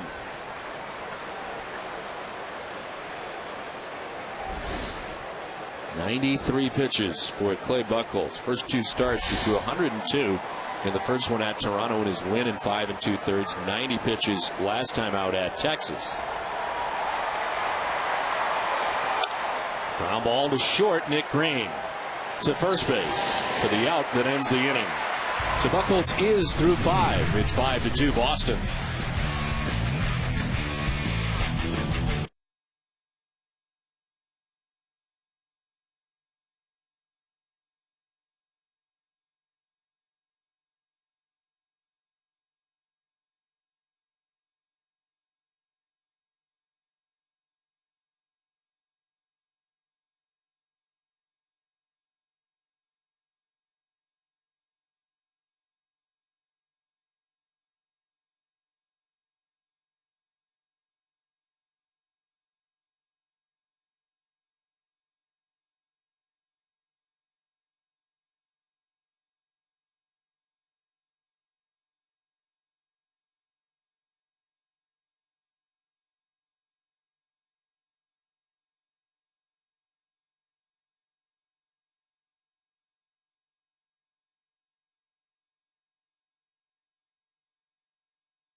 As the trade deadline approaches on Friday, stay with NESN.com all day for all the developing stories and related news.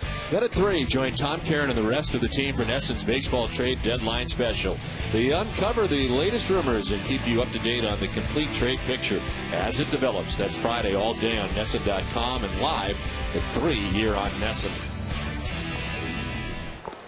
No, Dustin Pedroia leading it off here in the 5th inning. It's Pedroia, Youkilis, and Ortiz in the 5th.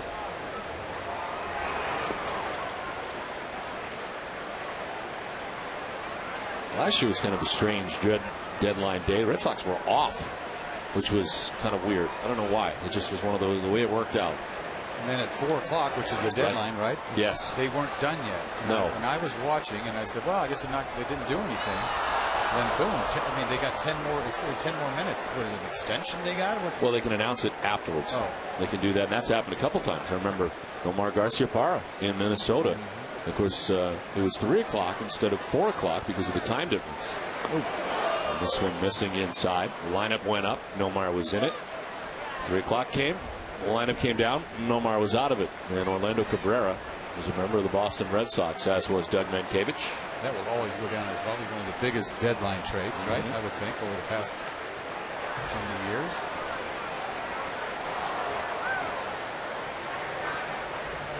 What was that Larry Anderson deal? for Bagwell. That was Yes. 1990, and that wasn't a deadline trade. That was the last month. They only picked him up for the last month, and it cost them Bagwell. Right? Yes, Lou Gorman. It wasn't August 31st. Excuse me, July 31st. It was a. It was late. The last Right. month. Lou Gorman, we had him on. He's one of the 24 color analysts that I've had this year.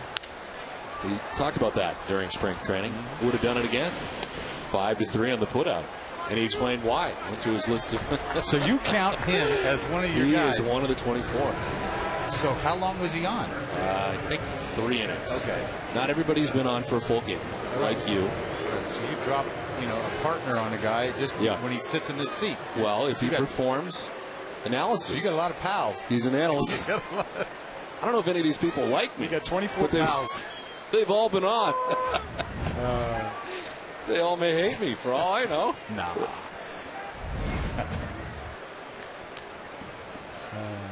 We got 25 coming up soon. Bob Montgomery will be here on Thursday. Longtime analyst, Red Sox television. Teammate of yours. Yes. Bob never wanted to catch. He was a backup catcher to Fisk. And my day I had to throw on the side. He'd say, go get somebody else. That's what he used to tell me. Deep short, Cabrera gets it. They can't do anything with it. And Youkilis has his second hit of the game.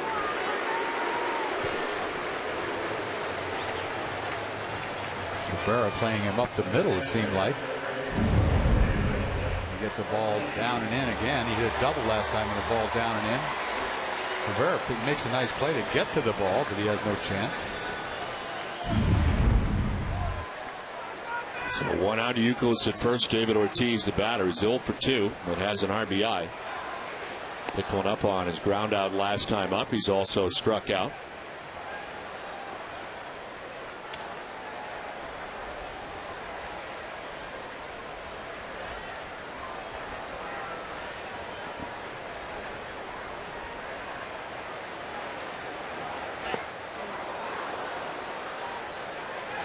Mazzaro has shown us that he's got pretty good stuff. You saw him hit 97 miles an hour at one point. You see a changeup right there. He's got a slider we've seen all night.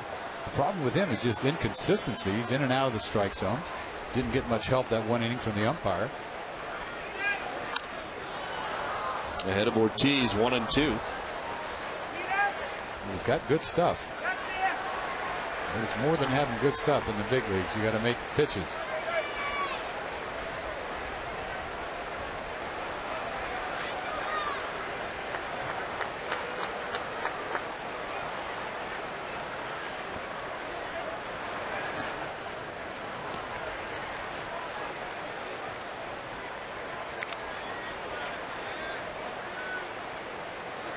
The A's placing Derek Barton on the DL today. 14th time they've used the DL this year.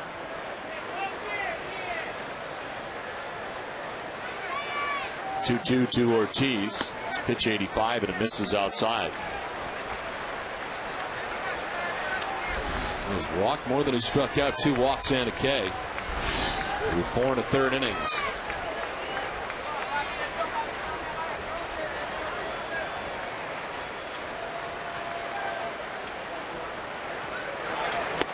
Runner goes. Ortiz strikes out, and the throw in time slapped him on the helmet on the way by. Nice play. So throw him out, strike him out. And the end of the 5th is 5-2 Red Sox.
5-2 Red Sox on top. 94 tonight for Buchholz, who returns to the hill for the 6th inning. Mark Ellis batting for the 3rd time. Takes ball 1. Ramon Ramirez up in the pen for the Red Sox. Masterson have been up a couple of times. This time it's Ramirez as Buchholz starts the 6th.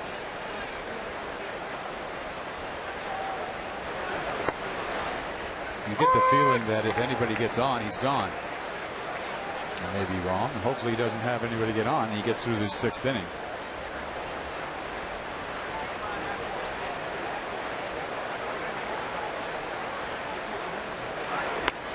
Inside for ball 2, 2-1. Giving up 2 runs on 8 hits. He has walked a couple, struck out 4.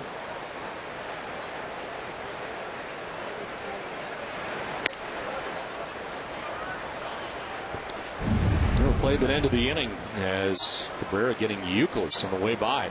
What a play. And the replay says he just got him.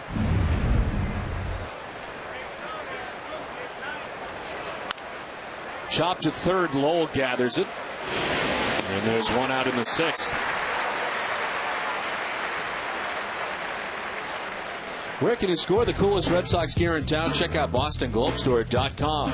Boston Globe Store is everything for the diehard fan, like autographed memorabilia, Red Sox photos, souvenirs, and more. Shop online, shop anytime. Shop BostonGlobeStore.com. 1 out here in the 6th, and Eric Patterson, the batter. He is grounded out to third base, struck out looking.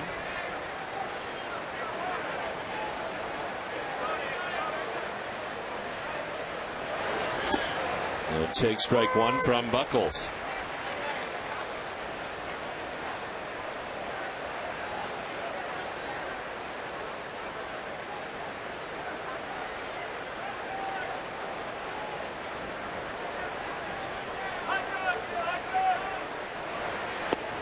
Oh, drops in there for strike 2, 0-2.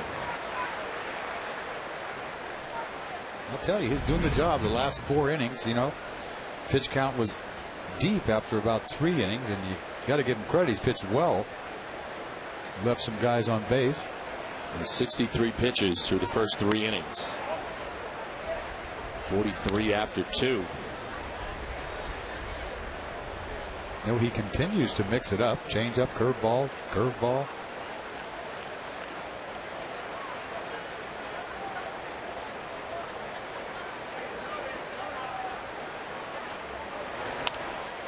Fouled off to the left hand and hangs it 1-2. Back to the fastball that time. Still throwing hard. See 96. Try to fire that ball inside.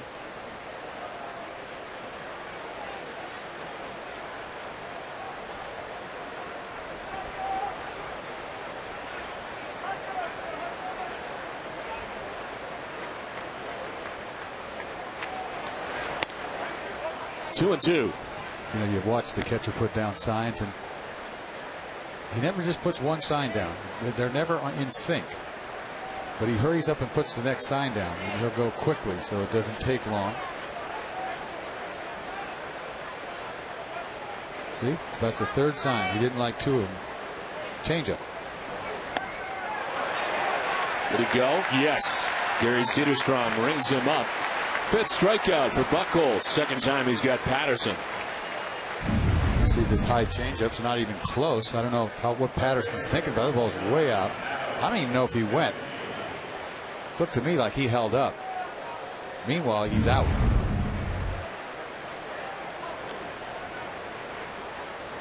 So 2 down, 4 in a row. Retired by Buchholz. Up top for Adam Kennedy.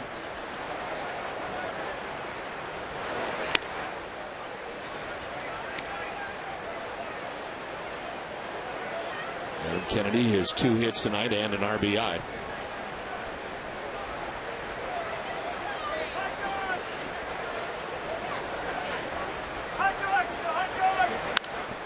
To left, down the line, and off the wall. Jason Bay plays the carom. To second base goes Kennedy with his 3rd hit of the night. I'll Tell you what, Kennedy has been a very tough out. And like I said, one guy gets on and he's gone. So 2 down the pitching change from Fenway. It's time for a game break, and Tom Caron.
Only on Nesson.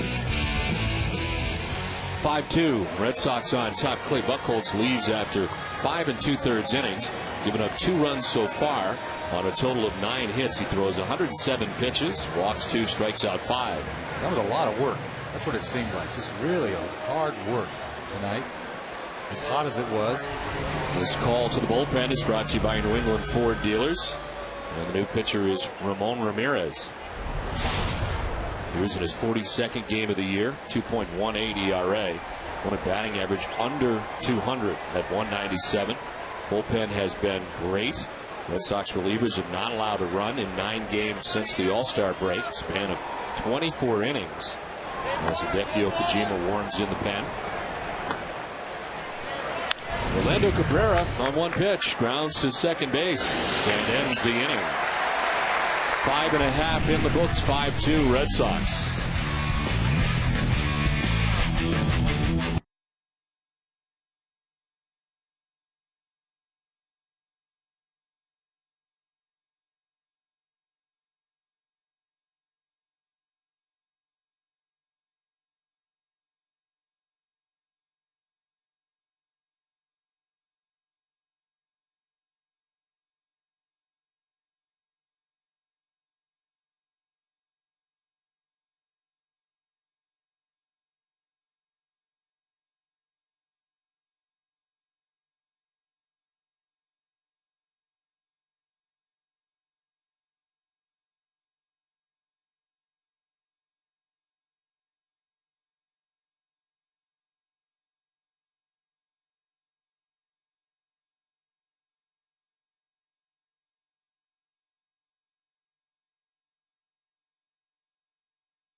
5-2 Red Sox on top as we head to the bottom of the 6th inning. Jason Bay, J.D. Drew, Mike Lowell. And a pop-up foul and out of play. More Vin Mazzaro, who through the first 5 has thrown 86 pitches. Red Sox got to him for all 5 of their runs in 1 inning. It was the bottom of the 3rd.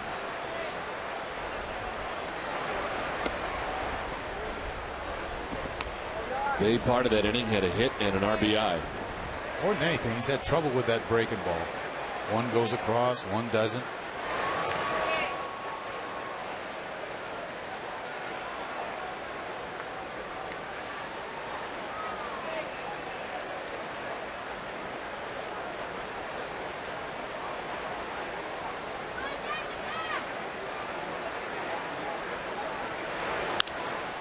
Popped up left side. Kennedy calling and catching the first out of the inning. Well, the Red Sox 5 runs. They now have 503 runs on the season. Speaking of runs, visit DunkinRun.com today. Grab a group order of America's favorite coffee and snacks. Dunkin' Run. Invite, order, run, enjoy. How's that for easy? America runs on Dunkin'.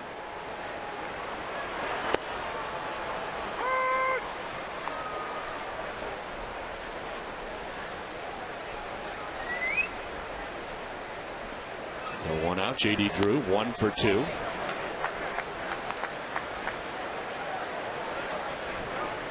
A double and an RBI, part of that 5-run 3rd. To left, and that'll drop in for a base hit. Drew is 2 for 3, throws the brakes on. Thought about going for 2, but goes back to first with 1 out. His luck is changing a little bit. He hit some balls hard on that recent road trip that didn't have anything to show for it. You see, he hit him a double last time up, and then he fastball in. He just sort of fights off, hits a little quail down the left field line, and drops in for a double. Excuse me, a base hit. It's a beautiful thing. Good thing he didn't go to second. Pretty good throw by Patterson. So 1 out, 1 on. Mike Lowell is 0 for 2. He's grounded out short and popped out.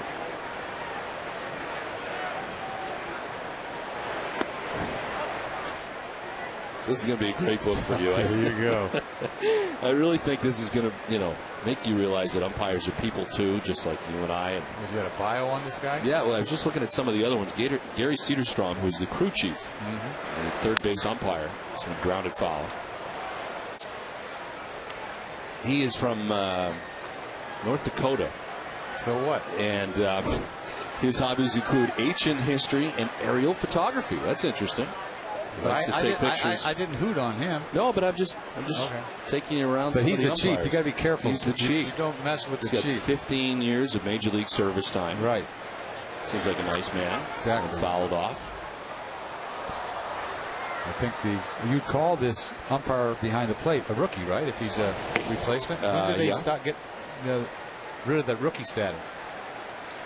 I think he was here last year. I think until you become full-time status, you're kind of full-time. Right. This one inside. Yeah, that's a full count to Lowell.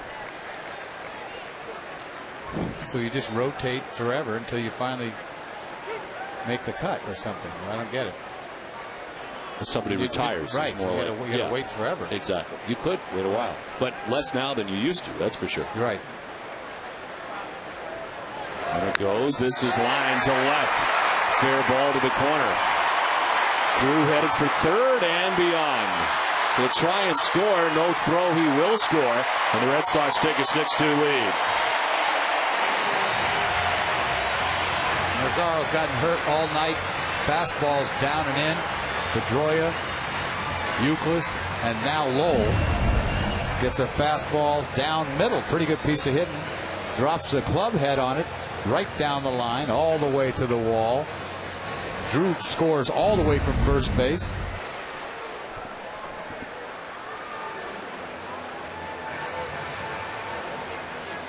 Kurt Young back out there. Action in the pen for the Athletics. Mazzaro at 99.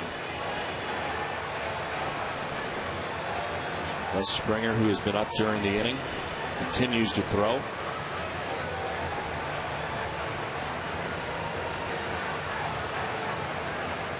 Boy, this club's got to get back to Oakland so this pitching staff will have a chance.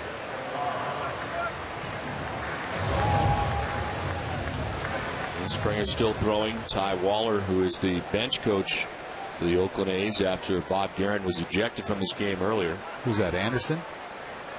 He's the one that shut out the Red Sox last time in town. It was an impressive game. He was a two-hitter. Something like that. You can't remember whatever this game, the first inning, let alone that game. I'm never asking you anything. About what count. Whatever game was before, don't ask you.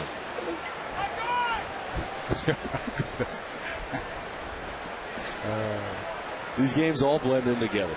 They really do. Yes. You do this every day. Well, I you know. Yeah. I used to remember everything that I did, but I was only caring about myself. So it was all about you. You remember everything all about you. Of course. But I'm getting good at remembering other stuff now. Really? Yeah. How it affects you? Yeah. No, it doesn't even affect me, and I know what happened. And ball 2 strikes to George Kataris.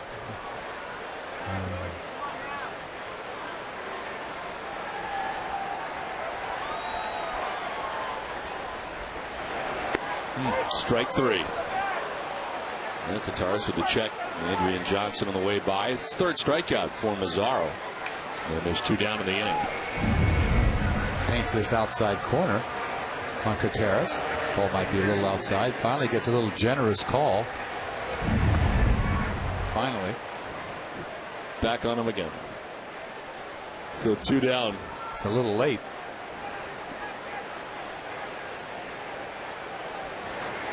Nick Green hits a fly ball out towards left center field. Ryan Sweeney to the warning track to make the catch that ends the inning. Red Sox get a run in the inning. It's 6-2 Boston at the end of 6.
Six to 2. Red Sox on top of the Oakland A's as we head to the 7th inning. Nomar Garciaparra takes strike 1.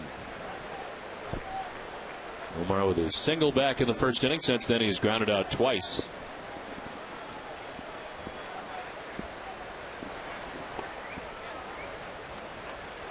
Garciaparra, Cust, and Suzuki to bat in the inning.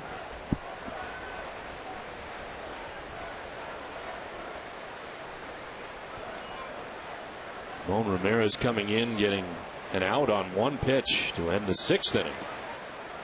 As this one skips in. He throws that slider as hard as he can.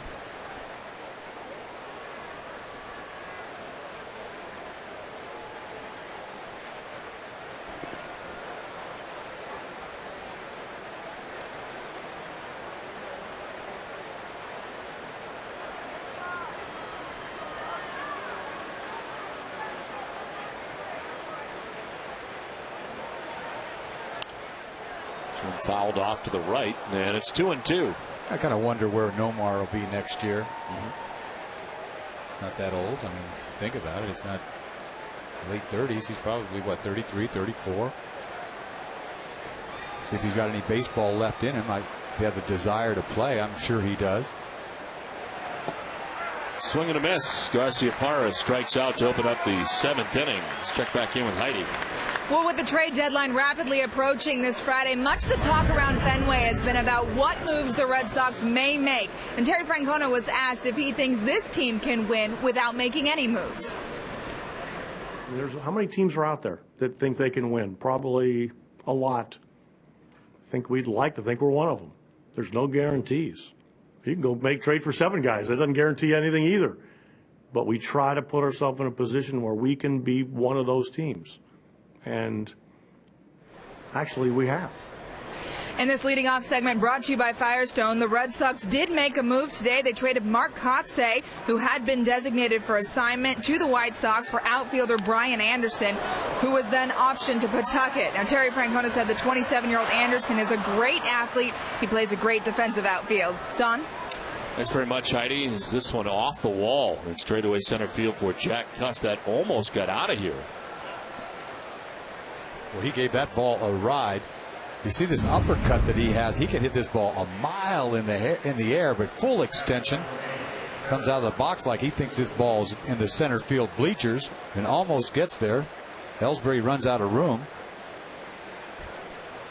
Thought about going for 3. He pulls up at second. So a double with 1 down. Kurt Suzuki, the batter. He's been on 3 times. To answer your question, Nomar Garciaparra is now 36. Ooh.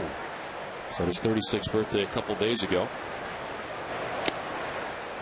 He's in good shape. He's been, hurt so many times over the last 5-6 years. Lost a lot of time on the DL, and even this year a lot of time on the DL. A lot of leg injuries. Right.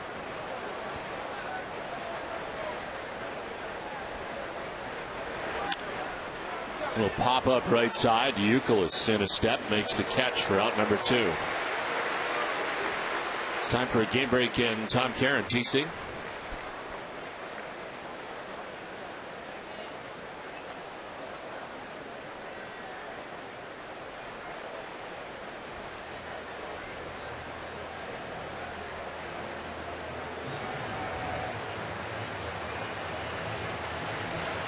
Thanks, Tom. That is amazing. It is amazing. He does it in a hurry, too. He does. He gets it.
7th inning. It is 6-2. The Red Sox on top of the Athletics.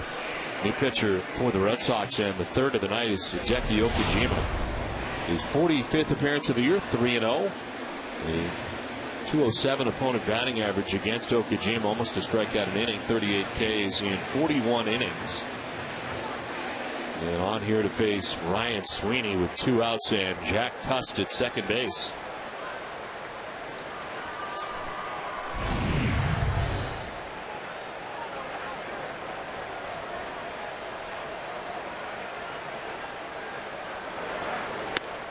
There's ball 1 outside. Okajima, last pitch 4 days ago. In an inning, giving up 2 hits, no runs, walked a batter, and struck out 2 against the Baltimore Orioles as part of this homestand.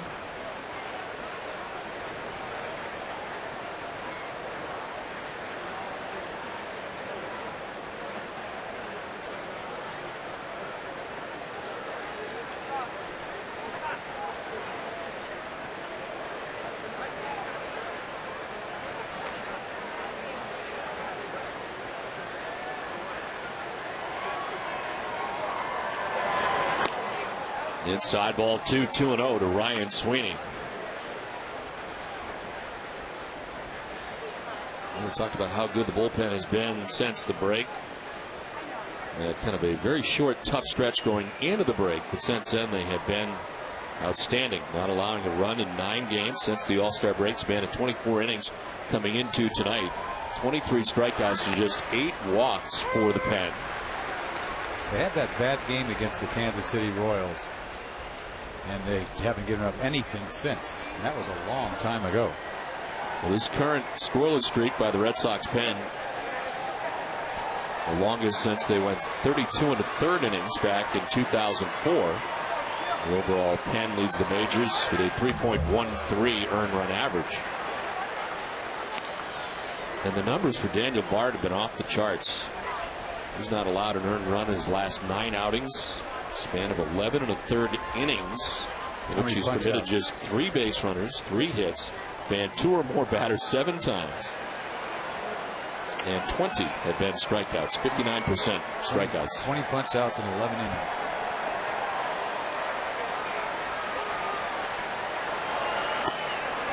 Inside ball 3.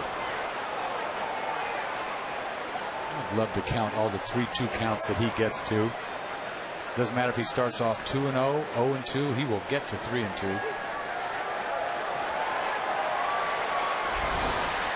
Tommy Everidge on deck. His major league debut, still looking for his first hit. Lined into center field, a base hit. From second base comes Jack Cust. The throw is going to be not in time. Hits the runner and kicks away. So Sweeney will take second base. And it is now 6-3. That ball was sharply hit by Sweeney to center field. Saw Ellsbury just wind up and just crank. That's the hardest I've ever seen him throw a ball. You'll see this ball getting to him fairly quickly. That's why he's going to take a shot at trying to throw out Cust. Takes many, many hops to get there. Ball gets through. He gets an error on that. Allows Sweeney to take second base. It's a 2-out. Sweeney in scoring position, and Tommy Everidge the batter.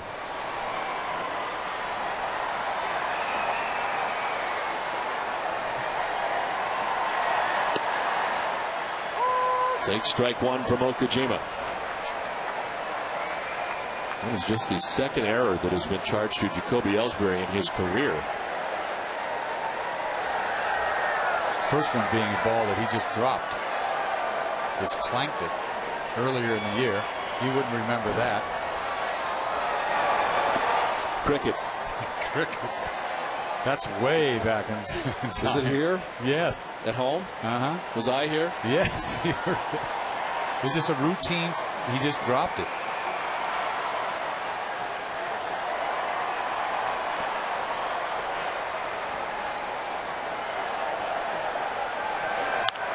Line foul. And ball 2 strikes to Everidge.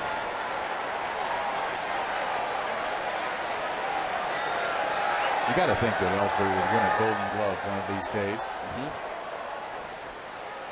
Maybe several in the future for him. Masterson had been up twice earlier. He is back up again. So he's been up now at least 3 times in this game.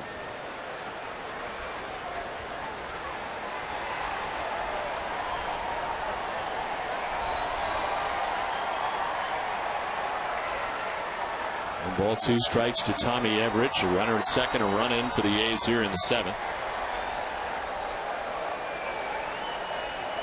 I'll throw him something off speed here. He'll swing and miss.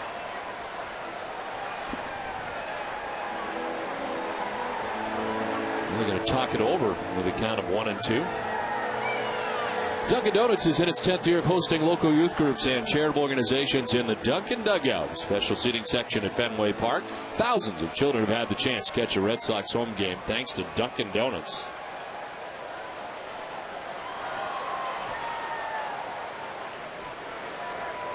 Enjoying a 6-3 Red Sox lead at the moment. The 1-2 skips in, knocked down by Kataris. He tried to go after him with a little split finger. No, curveball shoves right into the ground. Got to be a little more tantalizing than that for him to swing.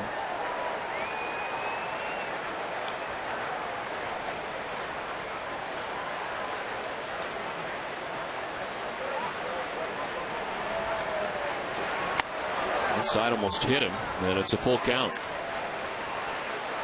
Of course it's a full count. That's where he's comfortable. Just to stay in shape, as they say.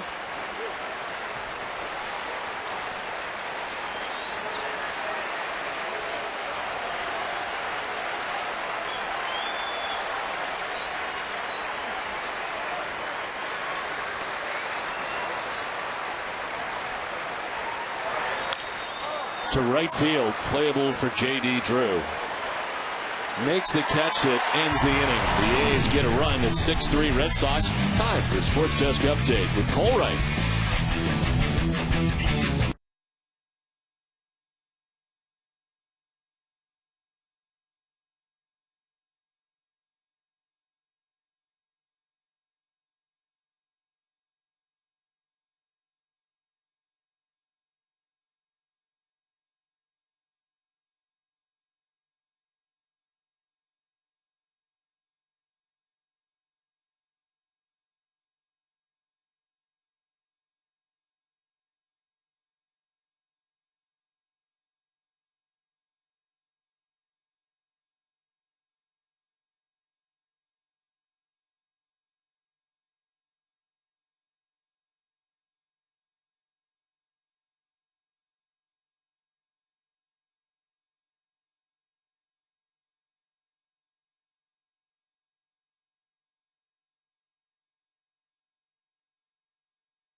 Red Sox scoring 5 times in the third. Bases loaded double for Kevin Youkilis, who would knock in a pair. RBIs 58-59 of the year for Youkilis.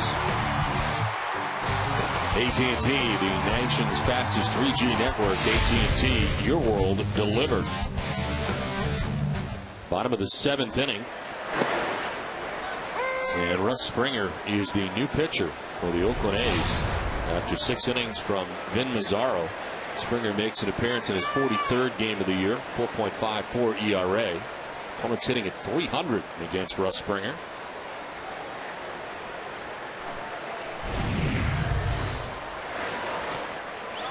Ellsbury goes around, according to Adrian Johnson. So Mazzaro tonight, 6 innings. He allows 9 hits and 6 runs. He walked 2, struck out 3, and departs with a chance to pick up his 8th straight defeat. Wow.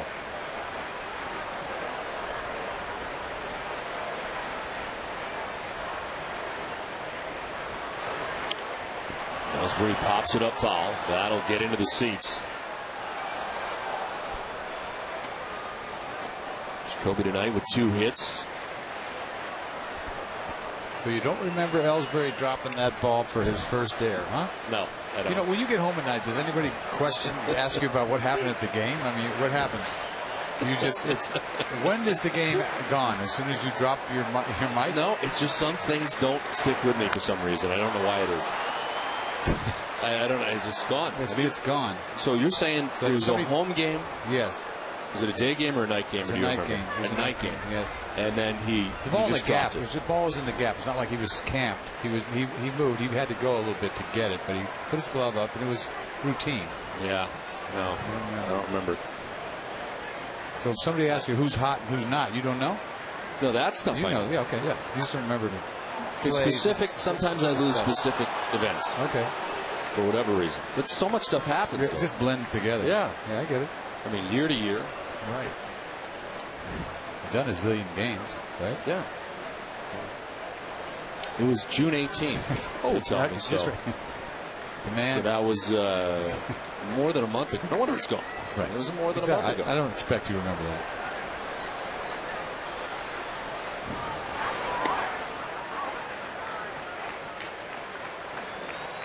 No, what should have stood out for me was that it was a long time. He'd never made an error before. Did you didn't know that he had a string going? Yeah. His whole career. So he never made a throwing error up till tonight then.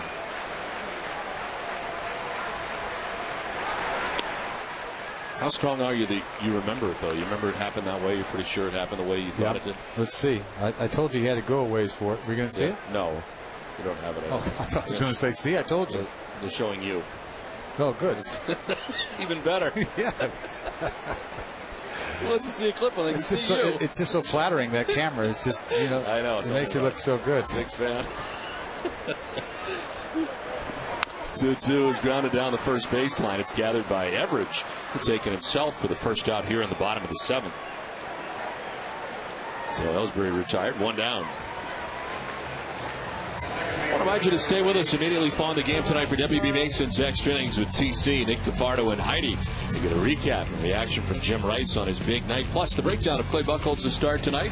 You'll hear the live press conferences from the Sox starter and Terry Francona. It's all coming up right after the game. TC, Nick, and Heidi. 1 out here in the 7th inning, and Dustin Pedroia, who's 1 for 3, taking strike 1 from Springer.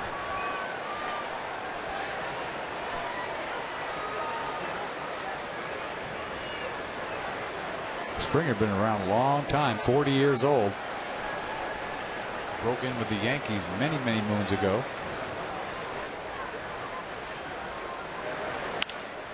To right field, Jack Cust makes the catch for out number 2 of the 7th.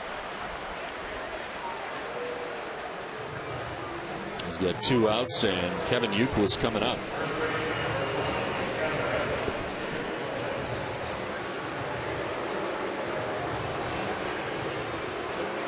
Youkilis is 2 for 3 with a couple of RBIs. Springer broke in back in 1992 with the Yankees. Only played 1 season with New York. Spending the last 2 years in St. Louis with the Cardinals. First year in an Oakland A's uniform. Had a big year for the Cardinals last year. Yeah, 70 appearances with a 2.32 earned run average. Year before, 76 appearances. Very reliable guy.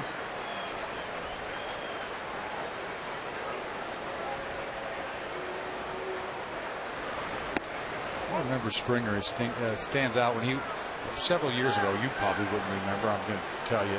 He drilled Bonds, and they warned him, and then this at bat. He had to see this at bat.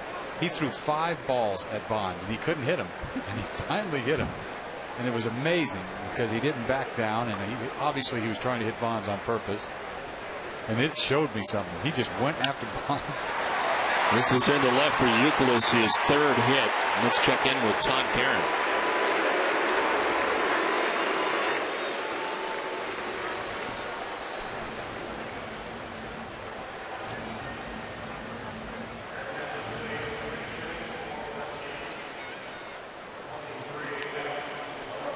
Okay, Tom, thanks very much. Been an incredible run, nevertheless. As here it is 6-3, Red Sox on top as we play into the bottom of the 7th inning. And Adam LaRoche will pinch hit for David Ortiz here in the 7th. You don't see that happen very often. Pinch hit for David Ortiz. I think we're going to see some interesting things here moving forward as far as the different rotation and who plays when and absolutely. That's how it works out. Yeah, it's going to be hard to kind of orchestrate this now. Especially if he continues to hit. Well, I guess they pick their spots. Maybe a tough left-handed pitcher. You'll have somebody, a right-handed batter DH. Maybe Lowell sometimes, so he doesn't have to play third. Seems kind of smart to do something like that. Get Lowell's bat in there, not have him have to bounce around at third base. And this is more managing, the lineup more than he's ever had to do over the past few years. You wonder if they'll add a bat and then make it even more confusing. Challenge on so many fronts, really, for Terry Francona, because you're dealing with some guys that are not going to be happy with the way this kind of moves along. Exactly. You talk about Youkilis, and the other day he came out of the lineup. He expects to play every day. And Lowell knows that he's going through something. They want to protect him. He knows that, but it's still like they get his bat in there. And, having not to have to go to Ortiz, your DH, every day gives you some room to work with.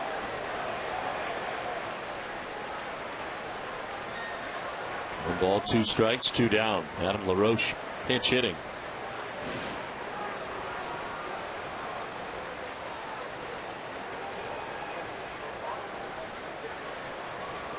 .54 at bats as a pinch hitter, 222. 5 for 12 as a member of the Red Sox so far. Of course, had a 2-run home run on Saturday. First home run in a Red Sox uniform. Strikes out this time, and it ends the 7th from Fenway. 6-3 Red Sox.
It's much better.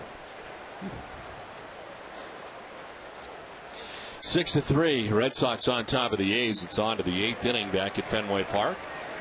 And Hideki Okajima back on the mound for the Red Sox. Mark Ellis bats for the Athletics.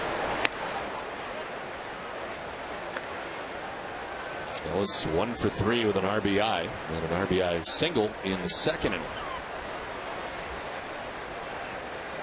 Okajima got the final out of the 7th. Back out there to start the 8th. Both pens are busy as Daniel Bard up for Boston. Brad Ziegler is up for the Athletics. Okajima behind 2-0.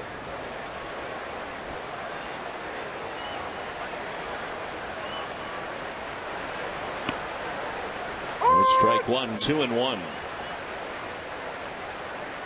Run given up finally by the Red Sox pen. Ramon Ramirez tagged with that run as the A's picked up a run in the 7th inning. The other 2 runs charged to the Red Sox starter tonight, Clay Buchholz. Buchholz 5 2/3, 9 hits, 2 runs. He walked 2, struck out 5, a chance for his 2nd victory of the year in 3 tries.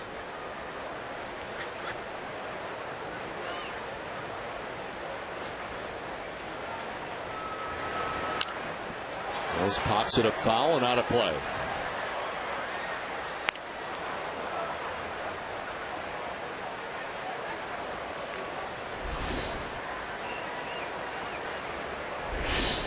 Rick Patterson and then the top of the order Adam Kennedy expected here in the 8th.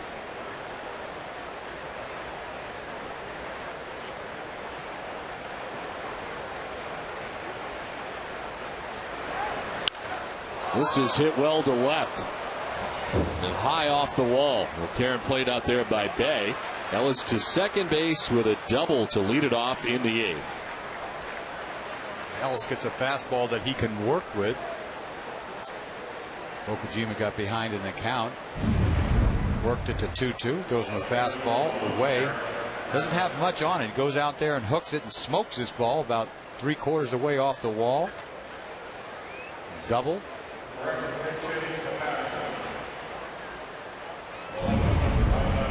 Ellis is a player that a couple years back was a really good player. He's been hurt on and off, but he hit 20 home runs almost a couple years back, over 70 RBIs. Plays a good second base. I like this guy. He's a good player. He will sooner or later come back to being the same player that he used to be. Rajay Davis is going to pinch hit.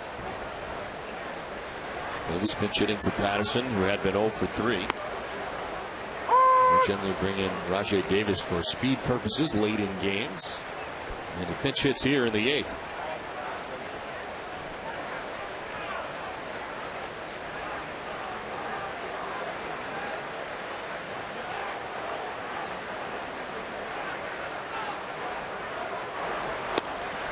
Davis takes strike 2, 0-2. I remember the A's, this was before your time, they had a sprinter. His name was Washington that they used to bring in. That's all he could do. That was run. it. That's it. Imagine carrying a guy in the 25-man roster. All he did was pinch run. Man. Takes up a spot. Yeah, that'll be the day. That'll never happen again. Goes back in those swinging A's back in 72, 3, and 4.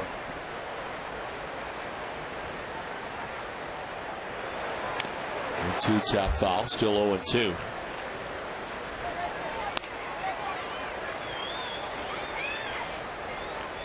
Well, Davis in 36 games hitting at .307 for the Athletics. Played quite a bit in the series against the Yankees before getting here to Fenway, but it was 1 for 8 in that series. Coming off the bench tonight to get a pinch hit appearance in the 8th.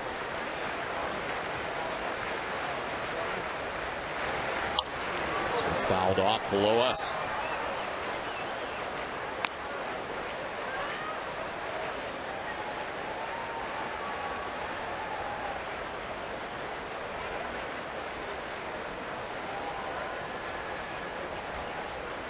Numbers for Davis in July.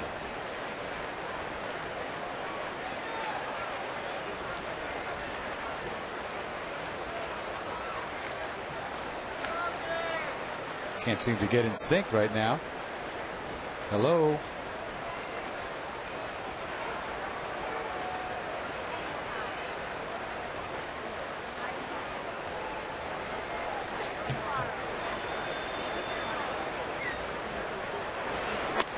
Swing and a miss. Strikes out. First strikeout for Okajima, 1 down. Well, he threw that ball like he was throwing 100 miles an hour. This ball, 0-2 pitch, fastball up and away, goes by you.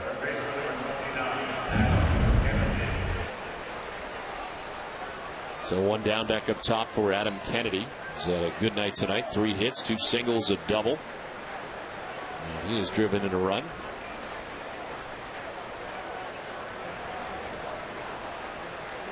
Okajima's thrown 23 pitches since coming into the game. Strike 1 to Adam Kennedy. Every time I see Adam Kennedy, I can't help but remember those 3 home runs he hit in the playoffs back in 2002, the year they won it all. The Angels, yeah. He hit 3 home runs in 1 playoff game. I think it was against the Yankees. Don't hold me to it, but.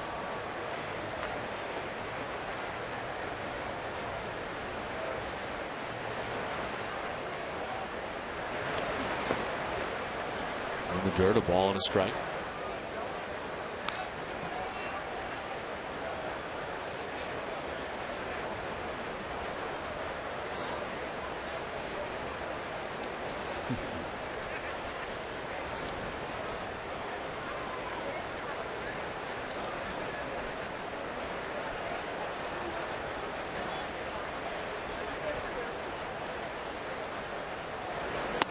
One is inside. It's 2-1 now to Kennedy. If he loses Kennedy, you know Bard's going to probably come in and face Cabrera.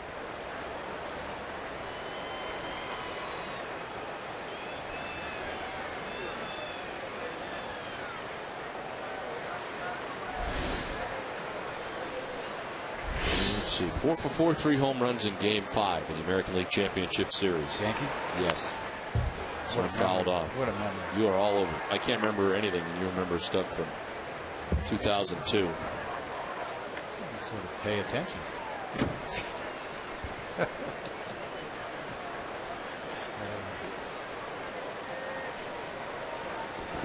In fact, his bat that was used for that game was sent to Cooperstown. Wow. Yeah. He's winning the world champion. The Angels winning the world championship that year against the Giants. This one to left, down the line, and a foul ball. Ooh, that's got to be close down there. Not by much. That is trouble. Kennedy using the whole ballpark, carves a ball down the line. Just I guess it was not that close. Anything hit down there if that's foul is scary.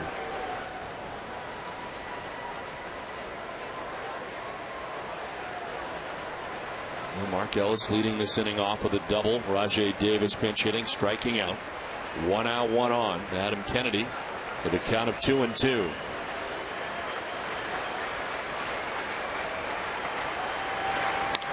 On the ground right side and through into right field. Mark Ellis coming around to score the 4th Athletics run, and it's now 6-4. What a tough out Adam Kennedy has been. Doesn't matter, right-hander, left-hander. Hits the ball to right field, foul ball. Hit the left field, foul ball. And hits a ball in the hole. 4-hit game. Eric Francona coming out to get Hideki Okajima. It's 6-4. Red Sox on top. Bard on his way in.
6-2.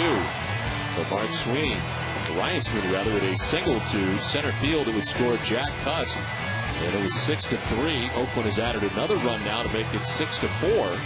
On a night when Clay Buchholz goes 5 2/3 innings, giving up 2 runs. He walked 2 and struck out 5. He has a chance to pick up his second big league win of the year. But the pen's got to help out. Ramirez gives up a run. Okajima gives up a run. And here is Bard now. His 25th appearance, 2.20 earned run average, 36 strikeouts in 28 2/3 innings. And the opponent hitting at just 186 against Bard. It's a safe situation at the moment, and Jonathan Papelbon warming up in the pen.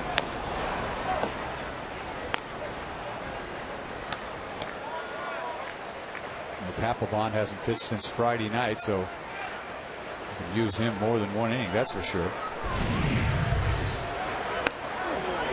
Orlando Cabrera takes ball 1.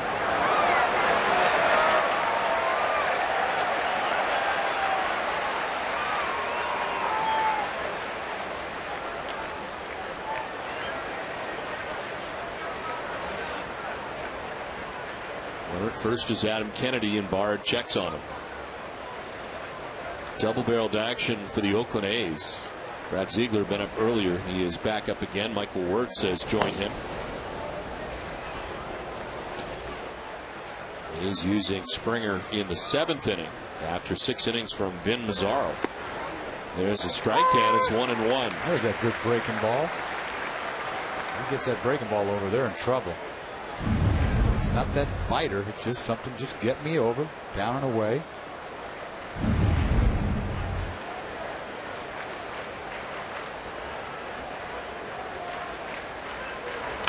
Cabrera into right field, a base hit.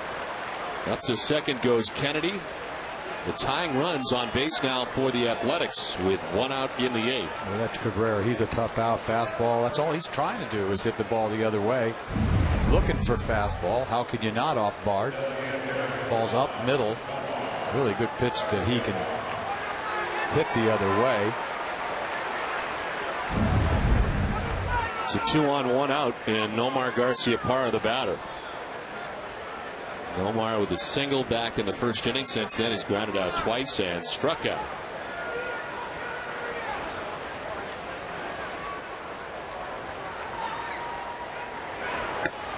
He takes ball 1. Okajima responsible for Adam Kennedy, who's at second base. Okajima in 2/3 of an inning, charged with a run and 3 hits so far.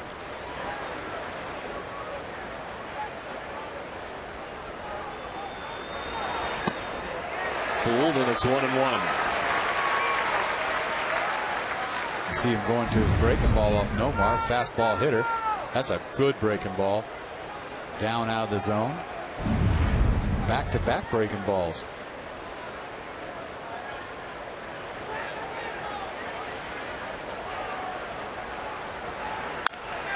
Nomar to shortstop. Green will flip to second for 1 on to first. Double play. When they needed that. Bard gets it done to run in for the A's at 6-4 Red Sox.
Coming up after the game, stay tuned for Granite City Electric's Red Sox final with TC, Nick Cafardo, and Heidi.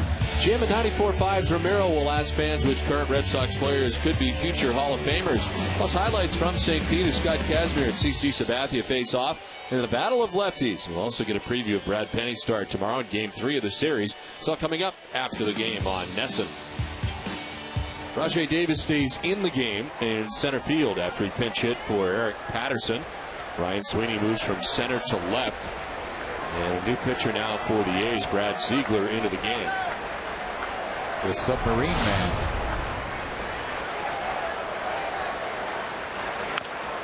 Well, he fouls it off 1-1. Ziegler with a 1.13 earned run average in his last 15 outings. The ERA overall just under 3 at 2.98.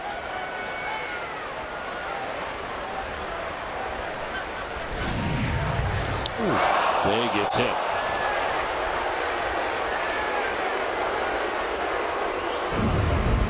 Sinker down and in. You talk about not even close. That ball is 2 feet inside.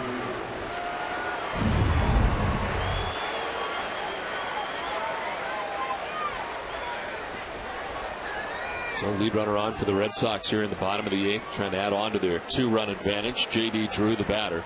He has 2 hits tonight in 3 tries and an RBI.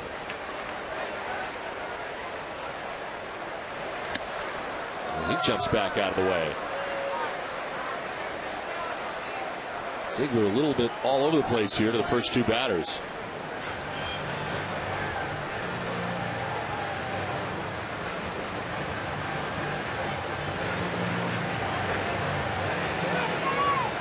He's tough on right-handed hitters. He's going to have trouble against left-handed hitters throwing down there.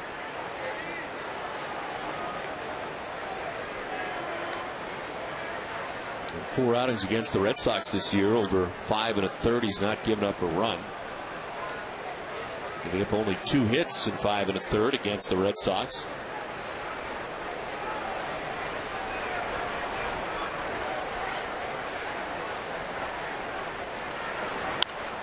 Grounded foul, and it's 1-1. He started this season with the A's being their closer. In the offseason, they got rid of Houston Street, who's having a great year with the Colorado Rockies right now. Street going over to the Rockies in the holiday trade.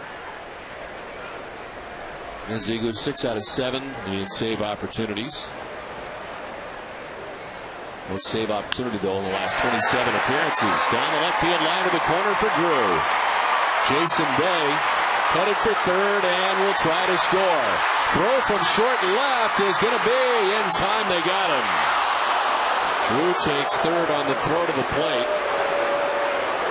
This is a great relay. Great throw by Cabrera to throw out Bay at home plate.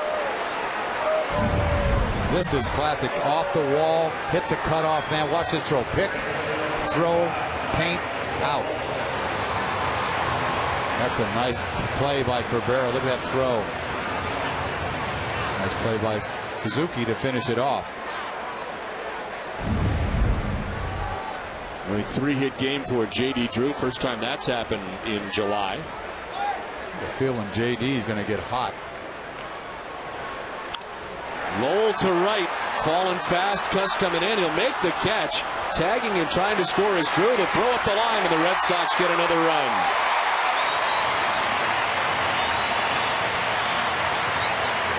That's a good move there, sending J.D. to tag up on this ball, even though Custis' momentum is coming to home plate. They want to appeal, and they do at third, and he did leave on time.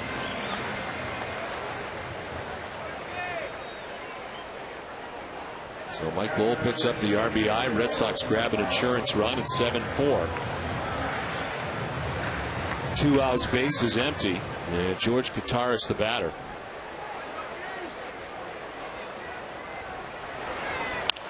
Kataris into right with a base hit.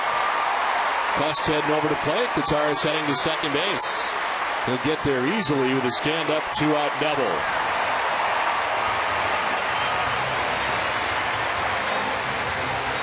Kotaras, he joins the party tonight at his first hit.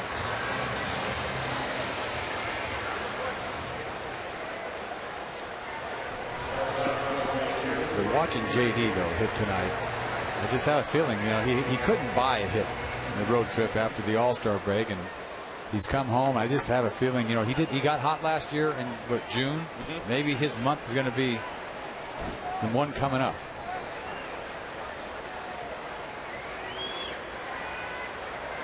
Two down, Kotaras at second base, and Nick Green fouling one down the right field line. Green has flied out 3 times in the game tonight.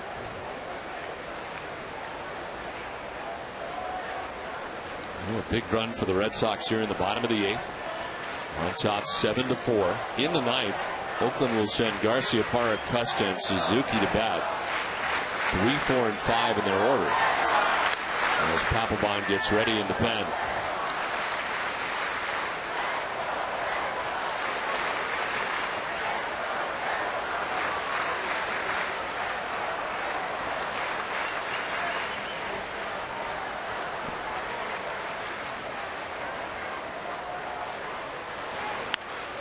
Line to second and caught in the air.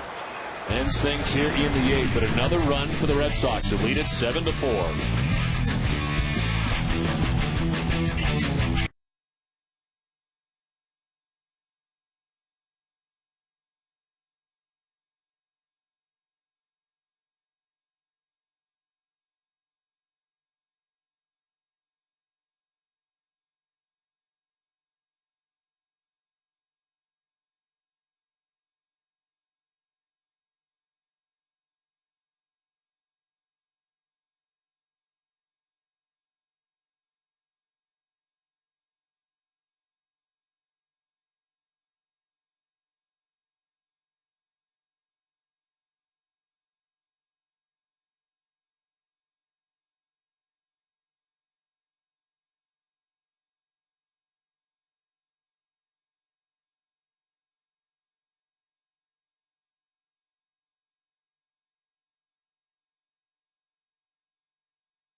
Boston Red Sox baseball in Nesson is brought to you by your New England Ford dealers, Dunkin' Donuts, your New England Jeep dealers, KFC's new Kentucky Grilled Chicken, your Subaru dealers of New England, and by Southwest Airlines. 9th inning from Fenway Park, 7-4. The Red Sox on top of the Athletics. Jonathan Papelbon into the game for the 9th. 43rd appearance, a 1.71 earned run average. He's 25 out of 27. This is a save opportunity. The opponent hitting at .226 against Papelbon. It's Cust, Suzuki, and Sweeney to bat in the 9th. Jack Cust with a double his last time up, 1 for 3 tonight.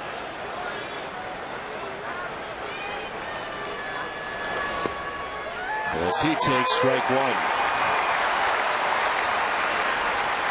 Papelbon with his 25 saves is 4th in the American League in saves. Fuentes of the Angels leads the league with 30 saves. Rivera second at 29. Joe Nathan with 27, and then Papelbon.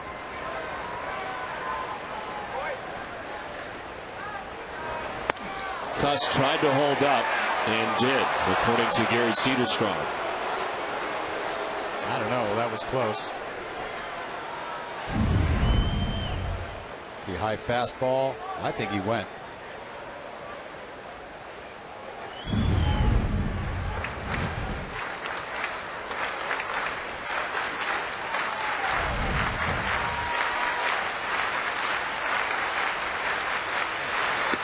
Swing and a miss. It's 1-2. Man, did you see that ball dart the other way? What was that? Took off. That looked like a sinker that I've never seen him throw. Like this ball, look at it, turned it over. Ball ran a foot. Registered 93. That was a strange pitch. You don't see that from him.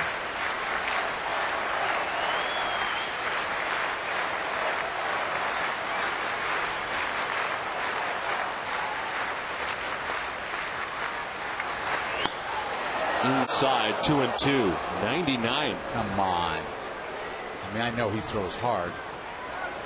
I'm just saying what it said. Come on. If anybody throws 99, I guess it would be him. He's one of the hardest throwers on the team. If you believe it. Which you don't. Which I don't. 2-2.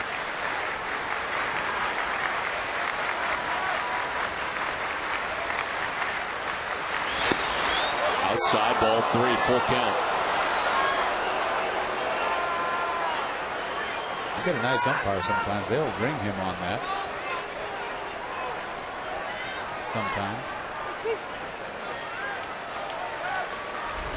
Suzuki waits on deck. Ryan Sweeney.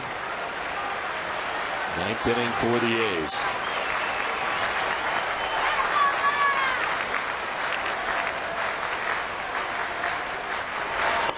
Ball 4, leadoff walk for Jack Cuss to begin the 9th. That's probably the biggest difference we've seen from Papelbon this year. Hasn't really made it. You know, people talk about it all the time. It's not that easy to go out there and get 1, 2, 3. But if you are going to walk somebody, it's not bad in a 3-run game.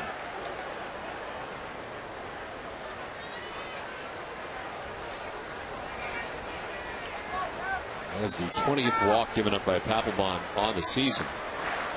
42 1/3 innings.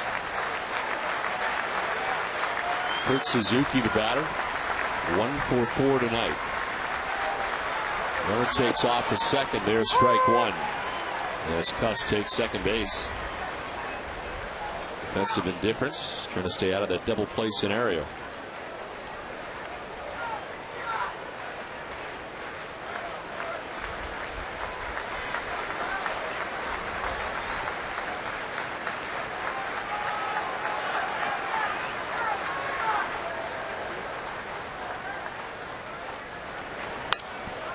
Popped up foul and out of play. It's 0-2.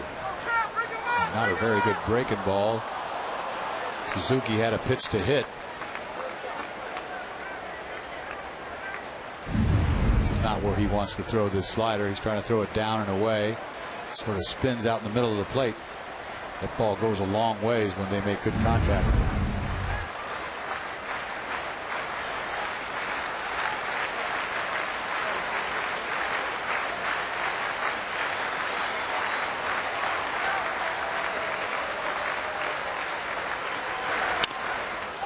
Up the middle, Pedroia on the backhand off balance and in time.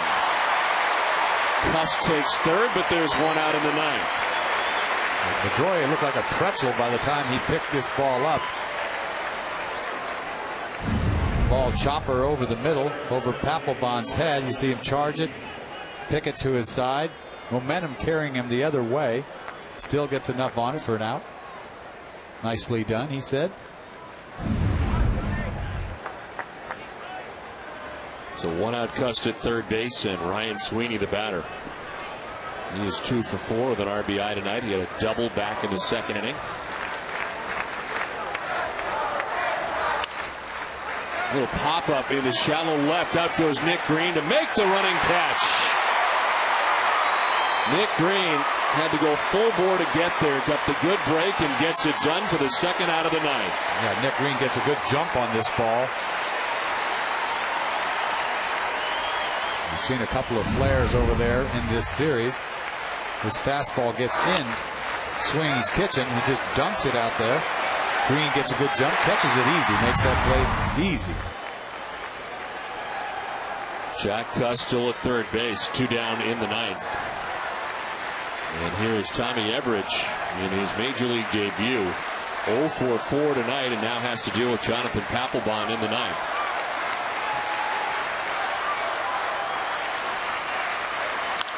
It's a high fly ball to deep left field. Bay is back, looking up, and that ball is high off the wall. Run scores Everidge to second base with his first major league hit, and it's off Papelbon to drive in a run in the ninth. He's going to remember that for a while. Almost got out of here. Yes, it did. He's hacking at the first pitch out of Papelbon's hand. Fastball, he gets to it. I thought the ball was out of the ballpark as soon as he hit it. This ball goes, I mean, you can't get too much closer than to hit a home run right there. I don't know if he even hit that fan's arm. You know, you don't even know. Missed it by probably a foot of being a home run. He's at second, tying run at the plate now in Mark Ellis, who takes strike one.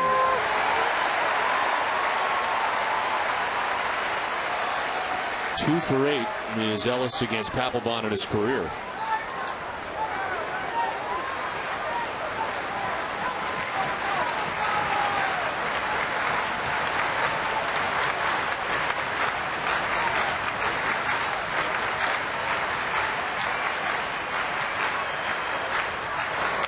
Ellis down in the count, 0-2. A leadoff walk allowed by Papelbon. That turns into a run here in the ninth. Everidge at second base, 2 outs. Red Sox on top 7-5. And Papelbon ahead 0-2.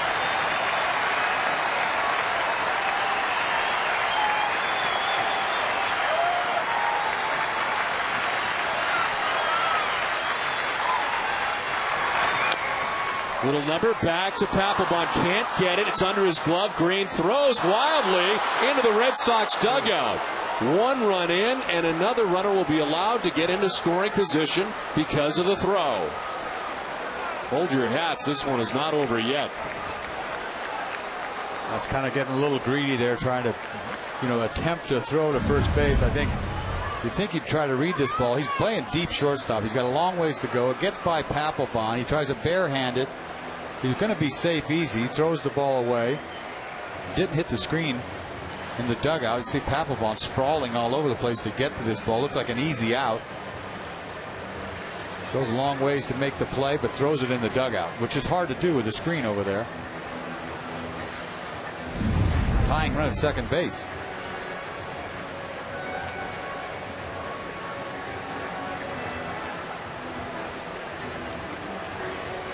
So a hit and then an error, and the 10th miscue of the season for Green. It was a tough play by Green to try to get there and make a throw. He should have, on second thought, probably eaten it. Easy for us to say. For me to say. Sorry. Roger Davis struck out pinch hitting in the 8th. Tying run at second base for the Athletics. Davis takes strike 1.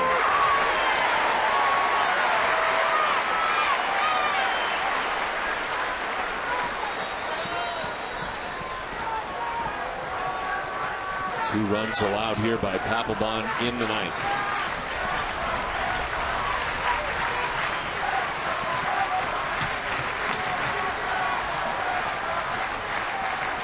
Runner takes off for third as Davis takes ball 1. Ellis takes third and now just 90 feet away. Give him credit for a stolen base. Not such a bad thing to get it third, just in case ball gets away. And in case, Wirtz has been joined by Bailey.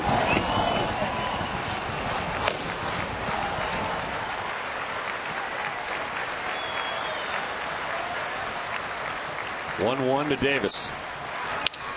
On the ground left side. Green backhands and throws. Not in time. Run scores to tie the game. And Davis is going to run a while. He's headed for third base. He's got great speed. And he will get there 90 feet away with a go-ahead run, as the Oakland A's have scored 3 times here in the 9th and have tied the game 7-7. The wrong guy hit that ball in the hole to Nick Green. He could fly. Anybody else is out.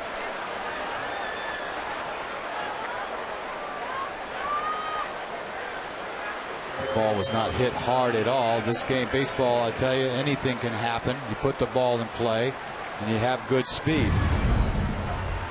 This is Ellis's chopper that goes by Papelbon, which is usually an easy play for a pitcher. Nick Green throws it away, and then you see this ground ball in the hole. Looks like an easy play, but the guy could fly. The throw gets away. You're lucky you're not in Oakland. He might have scored. Now Adam Kennedy pops one up down the left field line.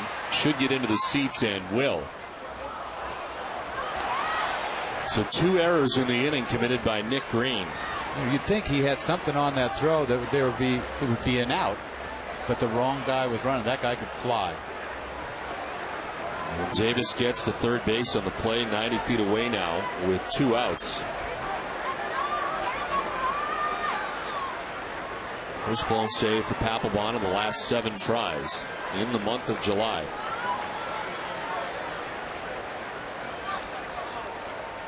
Now an 0-1. Kennedy is down 0-2.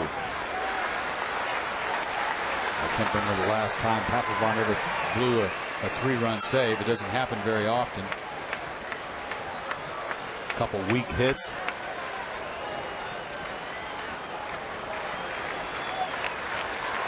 Well, for Kennedy, it has been a huge night, a 4-hit night.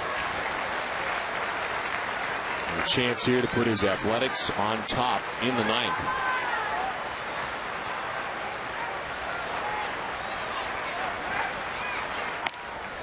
Inside, 1-2.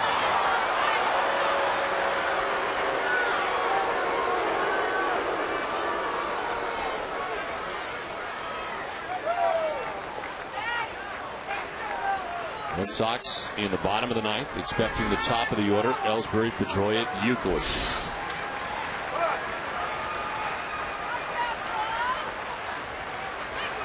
Kennedy strikes out, but the A's scored 3 times in the 9th, tie the score 7-aside.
Beth Israel Deaconess Medical Center, the official hospital of the Boston Red Sox, asks, what does healthy mean to you?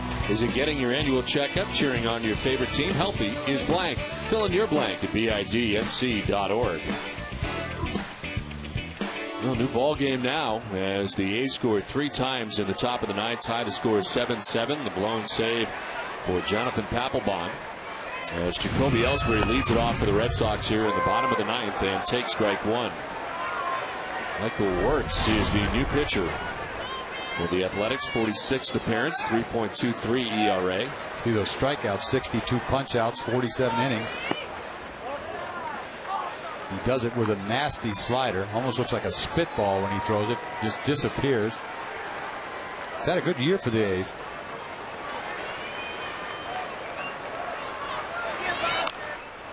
An unusually bad night tonight for the pen as Buchholz left this game with a chance to pick up his second win. But Ramon Ramirez charged with a run. Okajima charged with a run. Papelbon 3 runs, 2 earned. It wasn't pretty, a couple of weak hits, but it's not always pretty in this game. 2 balls, 2 strikes. Rainick Del Carmen up for Boston.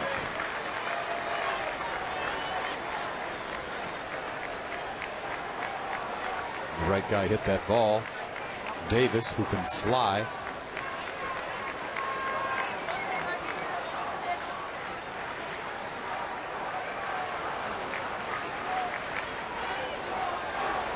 Ellsbury strikes out to begin things in the bottom of the ninth.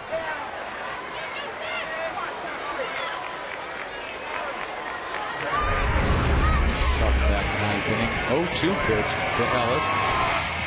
Papelbon kind of sprawls around to get that. His momentum was going towards first base. That's why he had a hard time going back to get it. And then you see this ground ball by Davis in the hole. He's got it, got a gun, but he still would have been safe even though that throw was there. There's not a lot of right-handed hitters coming out of that box that are going to be safe on that ball. So the 2 miscues in the inning charged to Nick Green. A 7-7 game with 1 out in the bottom of the ninth, and Dustin Pedroia 1 for 4 night single back in the 3rd inning.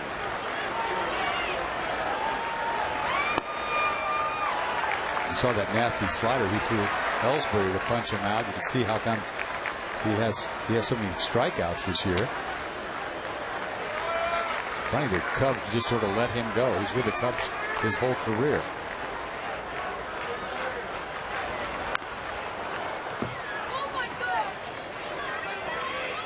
Take a look at this slider to Ellsbury. Look at this thing. He misses it by a good half a foot. You just can't pick it up out of his hand. You can't identify it.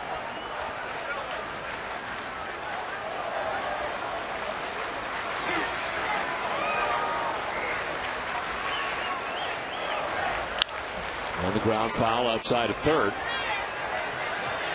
And it's 2-2. Pedroia now, Youkilis next. Red Sox batting in the bottom of the ninth.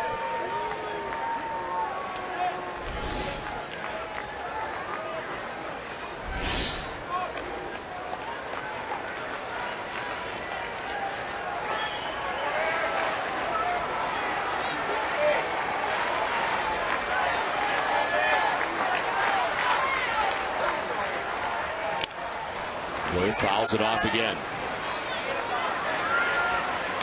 This is a guy, Wirtz, that you could see changing teams too. Not only Cabrera, but a guy like Wirtz is so valuable this time of the year to a contender.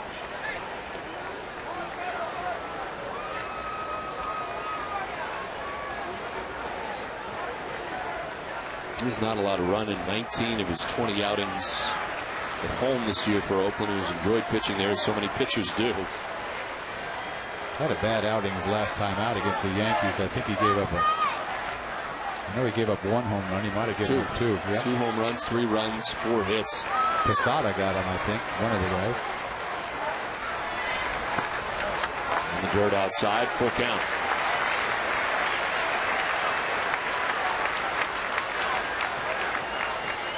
Faced the Red Sox twice this year, 2 1/3 innings, giving up 1 run.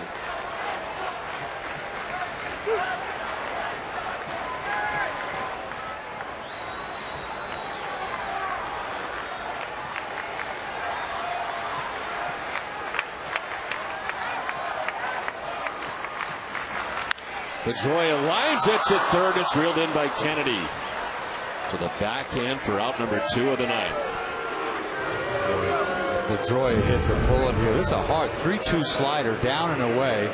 You see he's trying to, Kennedy's trying to guard for doubles, and that's a nice place to be, guarding for doubles. That ball is definitely a double. You see the slider down and away. Look at him get to this ball and hits it solid. That's a tough pitch. So 2 down in the ninth. Kevin Youkilis, the batter. He takes ball 1. Youkilis with a 3-hit night.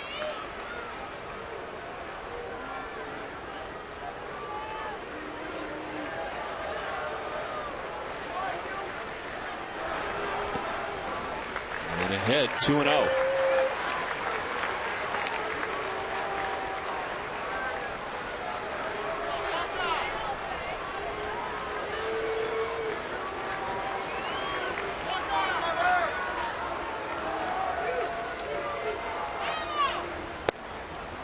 There's a strike, 2-1. Youkilis batting now. Adam LaRoche on deck. The pinch hit for David Ortiz in the 7th inning. And struck out.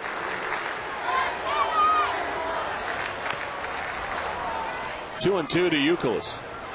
See that half-hearted cut on a 2-1 slider. You can tell it's nasty when guys take swings like that.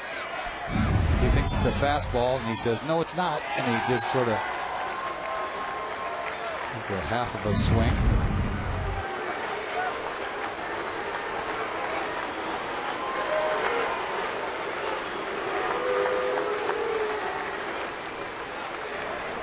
Swing and a miss. Youkilis strikes out. We head for extra frames from Fenway, tied 7-7.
By Wendy's.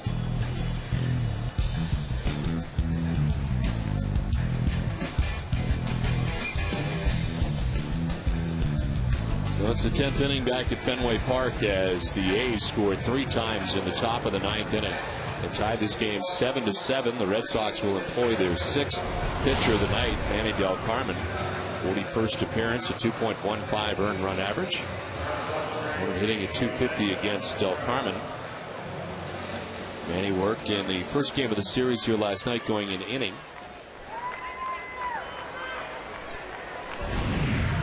Orlando Cabrera leads it off in the 10th. And takes ball 1. Action in the A's pen. Former Red Sox lefty Craig Breslow is up.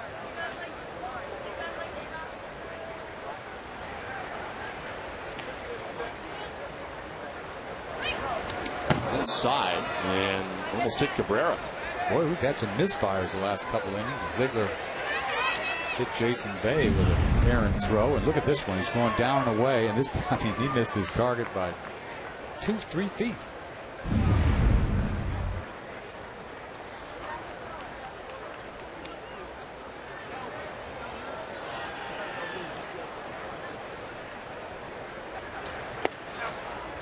Here's a strike, 2-1.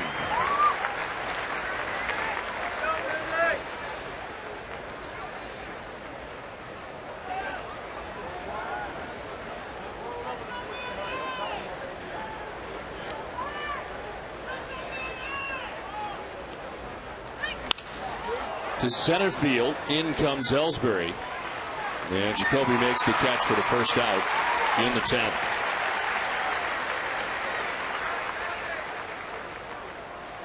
So one down, and Nomar Garciaparra coming up. Nomar with a single back in the first inning, but a quiet night since then. Big double play ball last time up off of Daniel Bard to get out of the 8th inning.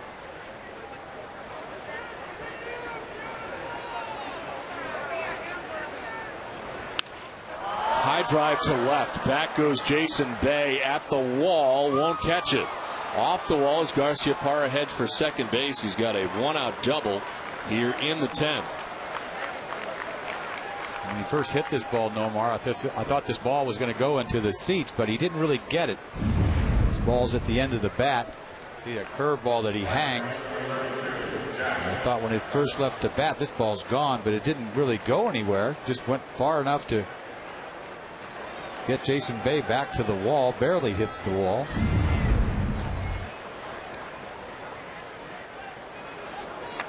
Scoring position with one down for Jack Cust.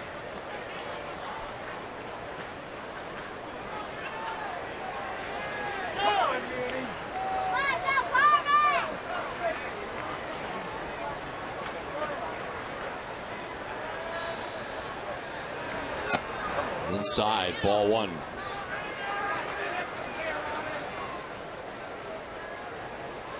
Doesn't seem real comfortable out there tonight. Misfired with the fastball, hung a breaking ball to Nomar.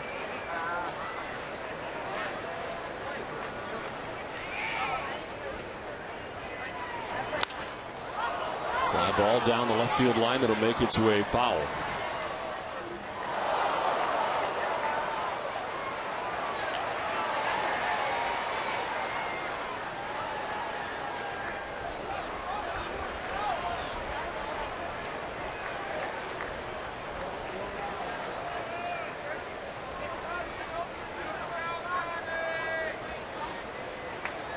Del Carmen pitching in the 10th with one out. Nomar Garciaparra the go-ahead run at second base, and a 1-1 to Jack Cust.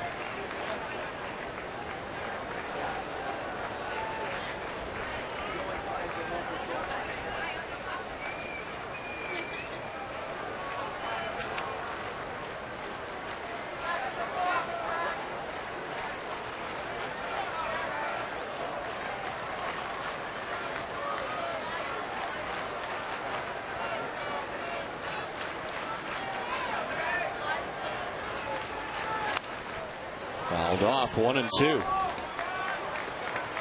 Back-to-back changeup he features to Cust.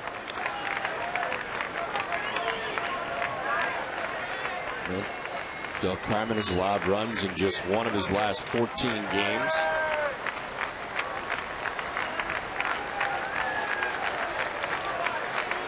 Breslow now joined by Andrew Bailey.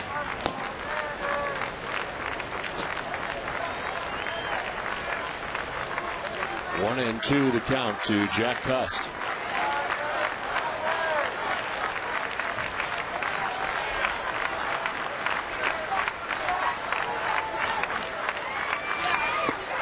Swing and a miss, strikes out Cust. To the breaking ball that time for out number 2 of the 10th. Couple of change-ups, and then he goes to the curveball down and away, gets him swinging.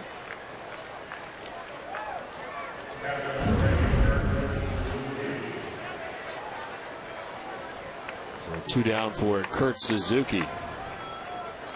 The numbers against Del Carmen, 2 for 3.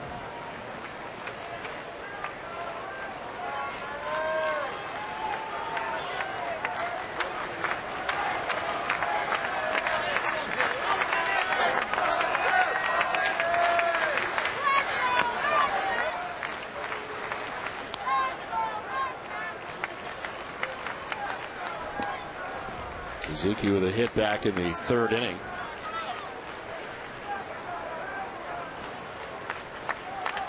A 1-for-5 night as he bats here in the 10th. Nomar takes off for 3rd. The pitch is strike, and now he's just 90 feet away.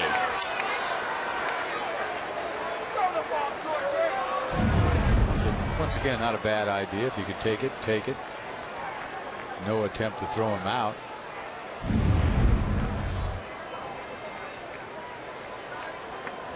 First step for Nomar since April of last year.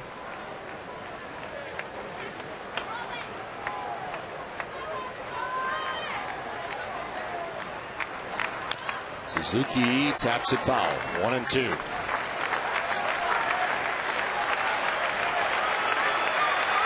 Guitarist out to talk to Del Carmen. 2 down in the 10th. And Sweeney waits on deck. Go-ahead run for the Athletics 90 feet away as they discuss what they'll do here in a 1-2 pitch to Suzuki. Del Carmen's thrown a lot of off-speed pitches tonight in his brief outing.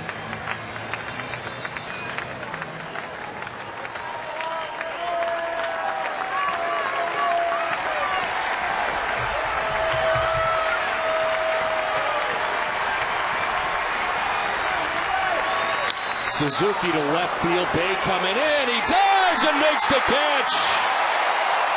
Game remains tied, but only because Bay makes that grab. It's 7-7 to the bottom of the 10th we go.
Bait and last inning and keep this thing tied. You know, only in Fenway Park can you make a play on this, but what a great play by Jason Bay. Dive. Runner on third base scores easy on this, but playing shallow enough in Fenway Park that you have a shot at a line drive. Well, the A's move on to their 5th pitcher of the night, former Red Sox pitcher Craig Breslow, who's made 50 appearances on the year. This is number 51. 197 batting average against him. How do you have a 4.5 ERA with a 197 batting average against? It's a good question. Well, Adam LaRoche leads it off for the Red Sox. He pinch hit for David Ortiz in the 7th inning and struck out. No strike one to LaRoche. Breslow has worked more in the major leagues this year than he ever has before.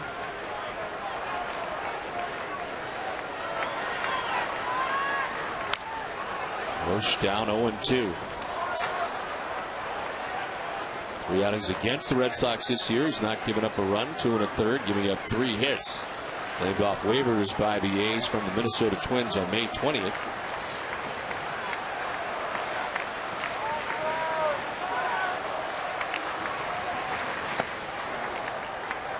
One ball, 2 strikes to LaRoche.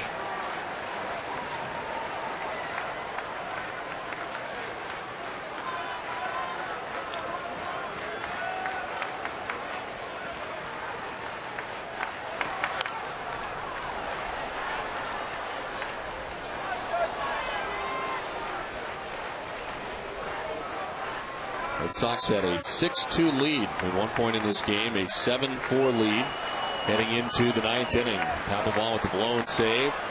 A 7-7 game here in the bottom of the 10th.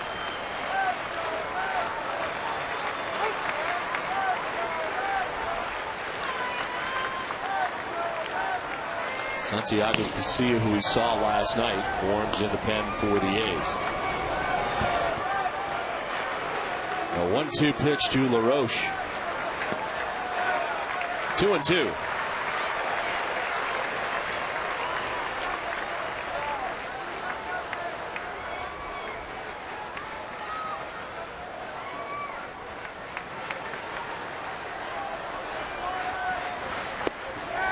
Full count.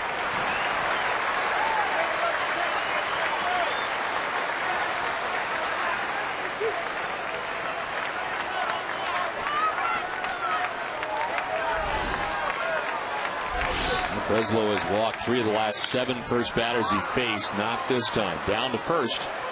And LaRoche is out number 1 of the bottom of the 10th. Kind of did him a favor swinging at that ball down out of the strike zone. Jason Varitek making his way in from the pen.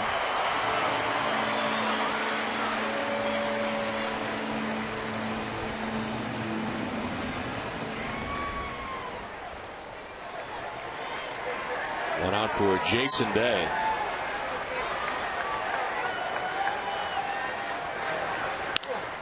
Popped up. Foul off first. Everidge makes the catch, 2 down.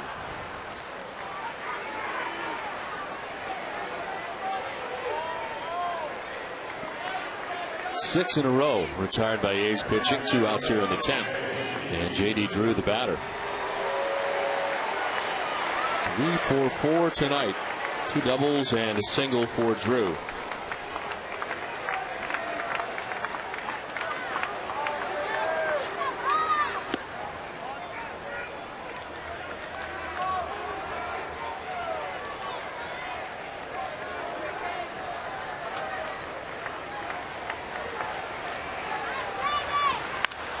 High fly ball to right center field. Back goes Cust. And Davis onto the track to make the catch. Whoa. We head for the 11th, tied at 7.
Way better than fast food. It's Wendy's. Well, the Red Sox and A's are 7 aside here as we head for the 11th inning. And Del Carmen back on the mound again. He pitches the 10th. And out there to start the 11th, Ryan Sweeney leading it off for Oakland.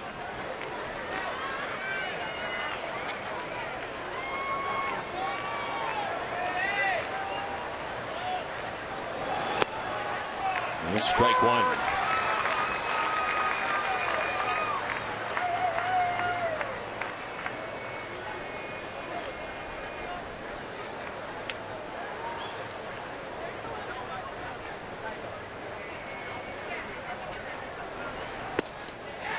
Strike two. Well, 30 hits between the two teams in this one. The Oakland A's have pounded out 18 hits. Red Sox with 12. In a 7-7 game in the 11th. Sweeney not chasing that, and it's 1-2.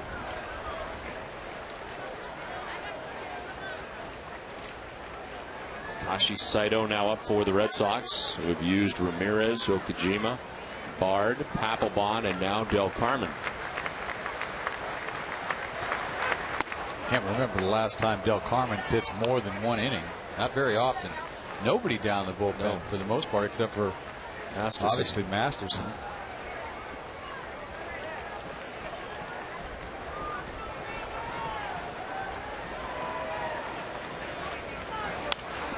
Sweeney fouling it off to the left, still 2-2.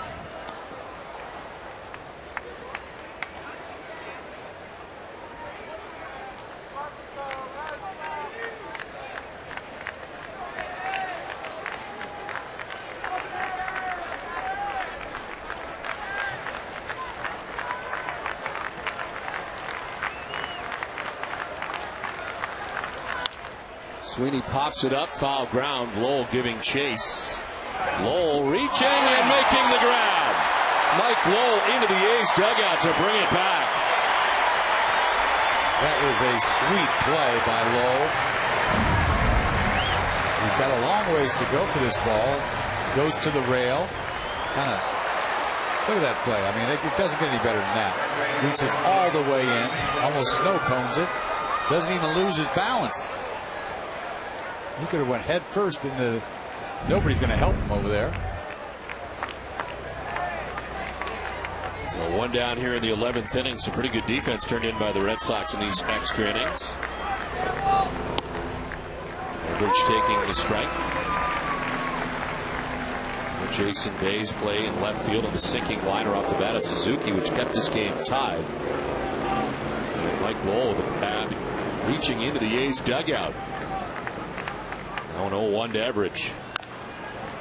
Chops it foul, 0-2.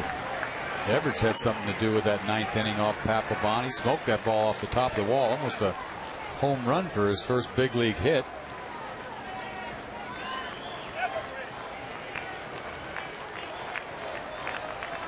All part of a 3-run 9th inning for the Athletics off Jonathan Papelbon. An 0-2 to Everidge. 1-2. Looked pretty good. 0-2 pitch. Sitting outside, so if you hit him, it's probably outside.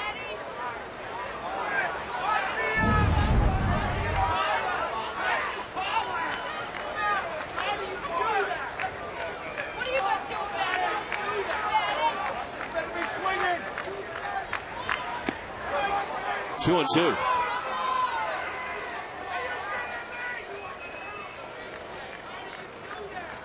Mark Ellis waiting on deck, 1 out in the 11th.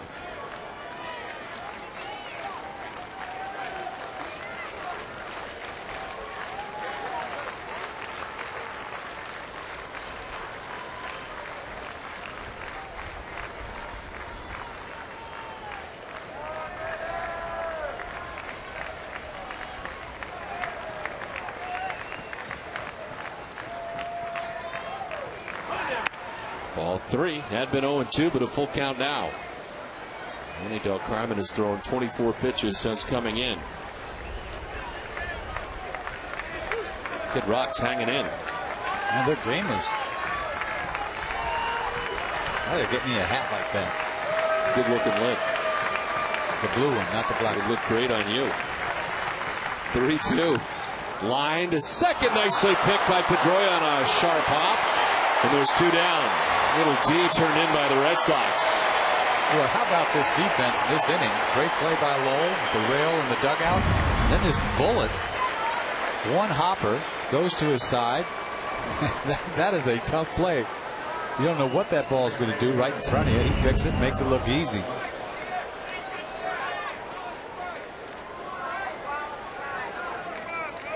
So 2 down for Mark Ellis, who has 3 hits in the game tonight. He's 2 for 6 in his career against Del Carmen. And he grounds one foul.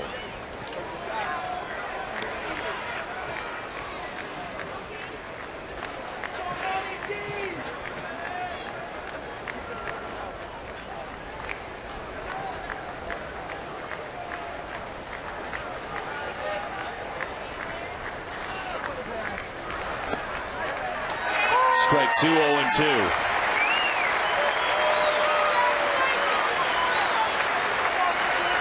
Red Sox in the bottom of the 11th inning will have Lowell, Guitars, possibly Varitek, Nick Green.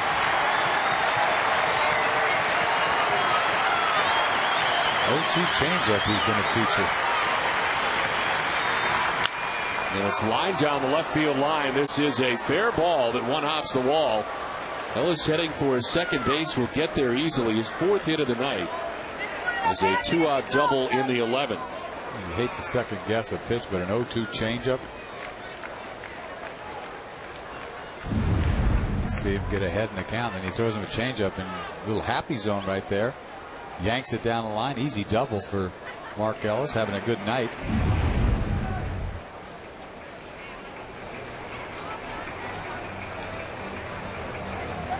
John Farrell out there now with 2 down in the inning. I want to remind you to visit the official online shop of the Red Sox at redsox.com. Browse the largest selection of authentic team gear, including clubhouse caps, t-shirts, jerseys, collectibles, and more. Get your team gear straight from the source. Shop redsox.com shop.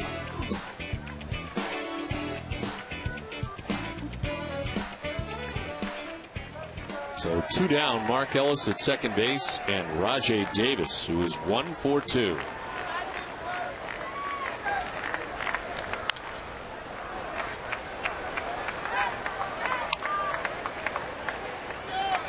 Davis came in to pinch hit in the 8th, struck out, reached on an infield hit in the 9th, and then the 2-base error charged to Nick Green, one of 2 errors in the inning for Green.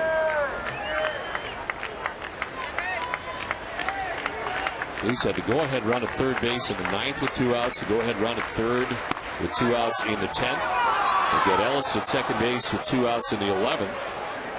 Had their chances since tying this game.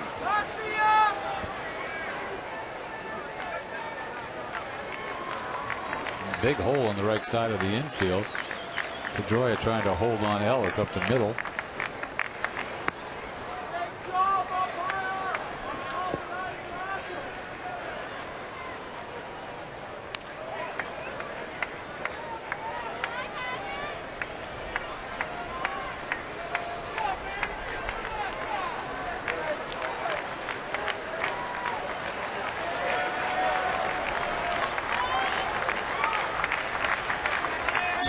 To Davis. Line sharply back into the seats. 2-2.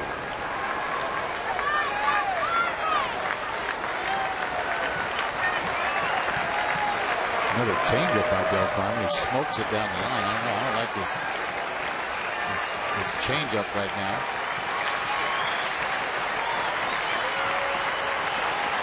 2 outs, Ellis at second in the 2-2. Outside, full count. If you make that pitch on the outside corner, he is out. He can't do anything with it.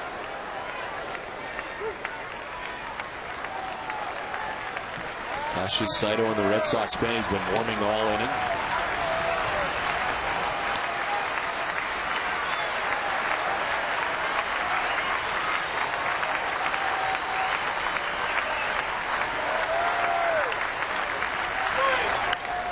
On the ground, through into right field, a base hit. Here comes Ellis. Throw from Drew from right is not going to be close. And the Oakland A's take an 8-7 lead in the 11th. Something off speed by Del Carmen. I think it might be a curveball. It's a nice piece of hitting by Davis. Once again, big hit for the Oakland A's. You see the curveball down and away. He stays back. Big hole between second and first. Easy base hit. No chance for J.D. Drew to throw him out. Big hit for Davis. Terry Francona to make the change as the A's have taken a lead in the 11th.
Part of the plate, good piece of hitting.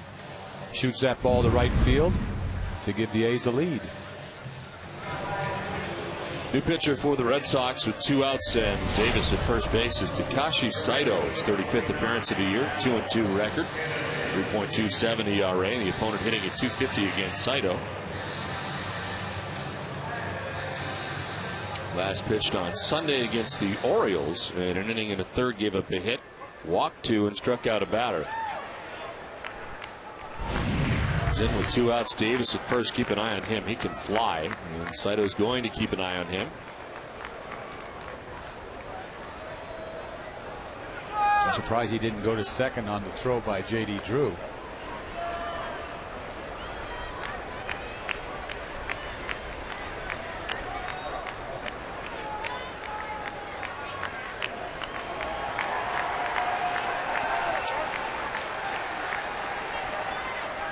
Andrew Bailey, who had been up a couple times, up again. The chance to finish it off in the bottom of the 11th. Saito now wants to talk to Kotaris.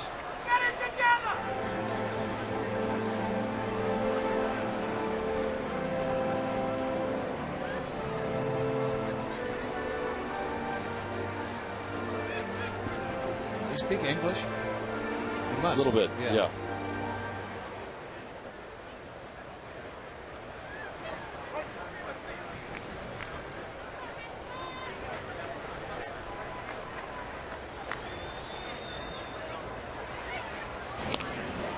Closer that time. Davis just back.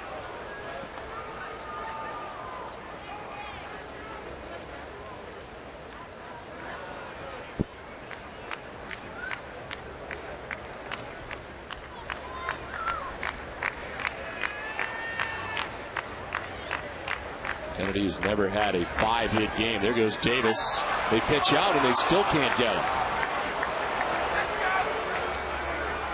That's the sign that Saito couldn't pick up, the pitch out sign. You see the pitch out here. He throws it. Pretty good pitch to throw, but he double pumps. Doesn't get it out of the glove clean. Difficult to throw out Davis anyway.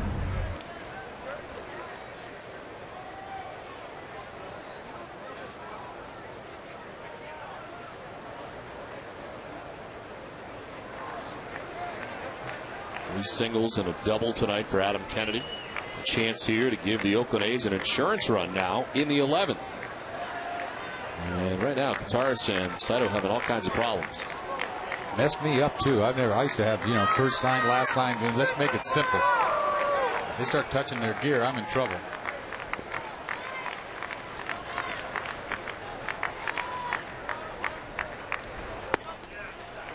Strike, and it's 1-1. This system would be too advanced for you, is what you're saying. Well, the world is changing, isn't it? I've been out of the game, 10 years? I got no chance now. You got to be smart to get signs. To right field for Kennedy. This is a base hit, his 5th of the night. Here comes Davis, and a 2-run lead for the A's in the 11th. 5th hit of the night for Adam Kennedy. And it drives in the 2nd run of the inning for the Athletics, and a 2-run pad now. Both the runs here charged to Del Carmen. 5-hit game. This is a backbreaker by Kennedy.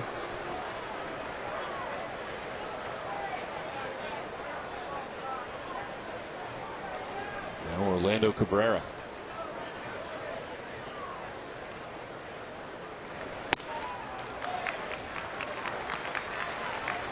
So Del Carmen goes an inning and 2/3, give up 2 hits, 2 runs. And walk anybody, struck out a batter. And Del Carmen, who's lost just once, May 14th at LA, since July 1st of last year, but is on the hook now.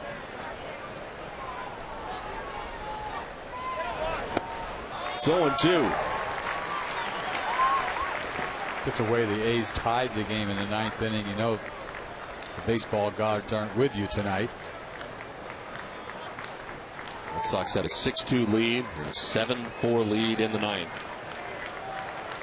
Trying to take advantage of what was a New York loss tonight. 6-2, Tampa Bay won. The Red Sox could have gotten within a game and a half and still may, but right now trailed by 2 runs in the 11th.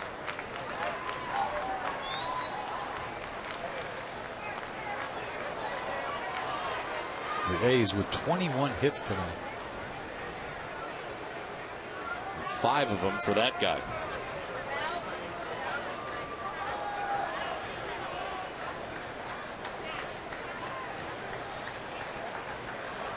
There he goes for second base as Cabrera fouls it off.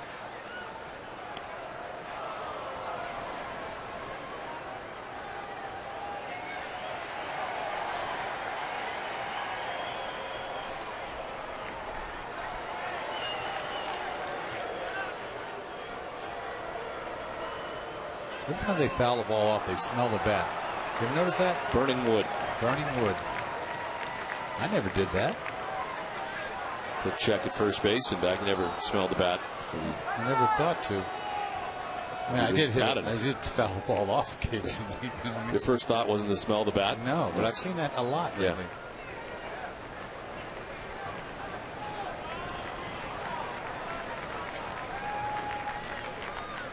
There goes Kennedy. It's a pitch outside. Kataris' throw will be in time. Ends the inning, but not before the Athletics get 2. It's 9-7 Oakland.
big night. Plus, the breakdown of Clay Buchholz's start tonight, and you'll hear the live press conferences from the Sox starter and Terry Francona. It's all coming up right after the game with TC, Nick, and Heidi.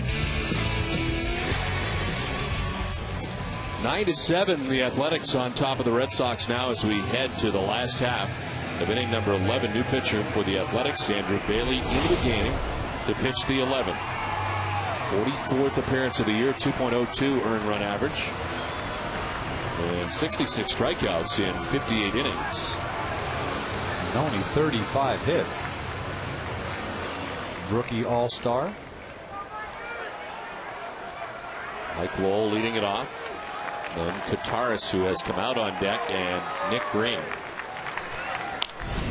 There's a pop-up foul and out of play.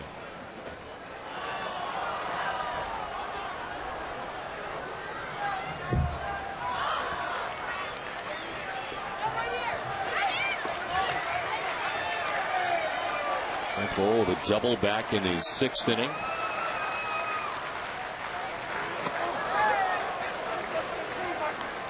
Red Sox being out hit 21-12.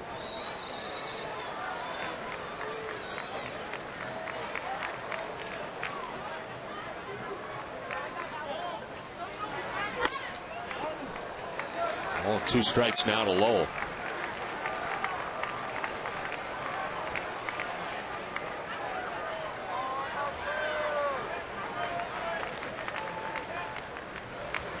This one fouled off to the right. Now it's 2-2. 97 from Bailey. That looks pretty hot to me coming in there. You know, some guys it doesn't look like they're throwing that hard. Well, this guy looks like he's throwing hard.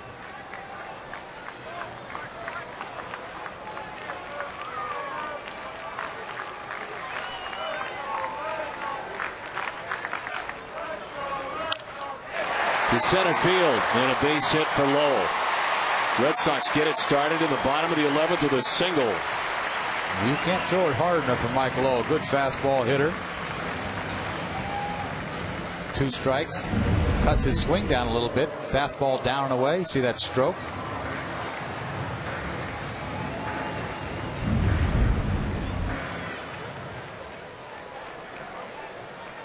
There's George Kataris with Lowell at first base. He's been on 3 times tonight, walking twice in a double. One hopper that eats up Cabrera into center. Wow, if he's able to pick that, they would have turned an easy double play, but just a hot smash that finds its way into center. I don't know if you can blame Cabrera on this. This is a rocket right in front of him. He has no idea how it's just going to explode on him. One hop eats him up. And they turn a 2 on that play. That would have been a dazzler. Jed Lowry pinch runs for Mike Lowell at second base. Meeting at the mound, Kurt Young, the pitching coach, conducting the meeting.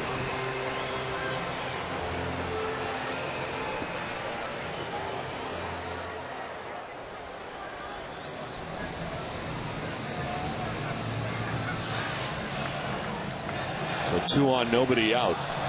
And Nick Green 0 for 4 tonight. Is it out of the question to bunt right now? No. What do you think? No, it's not out of the question. And the guy at the plate has done it before. In fact, he did it on his own probably the last time they even tried to sacrifice bunt. And the bunt was not even on. In at third is Kennedy, expecting. In at first is Everett. He does square, and it's dropped down. Bailey to first. Sacrifice complete. The second and third go to base runners. Nicely done by Nick Green. Deadens the ball out in front of the plate. The pitcher's got a long ways to go to get it. Just a perfect place for it. Third baseman charging anyway. Tying runs in scoring position for the Red Sox in the 11th. Jacoby Ellsbury with a chance to get the job done.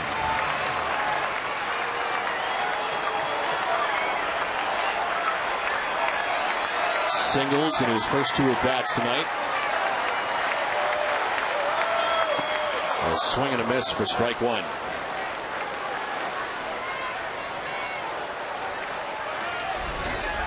Dustin Pedroia waiting on deck.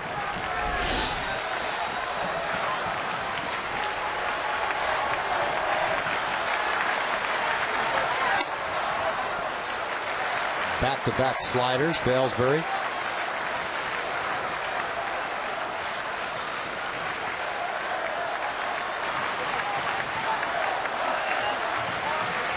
Bill Buchholz started this game a long time ago.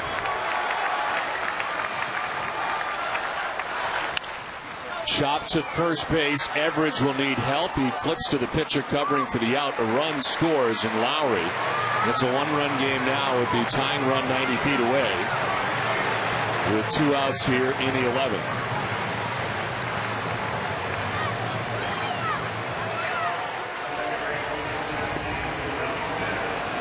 Bailey's going to have to earn it with Pedroia being the last out.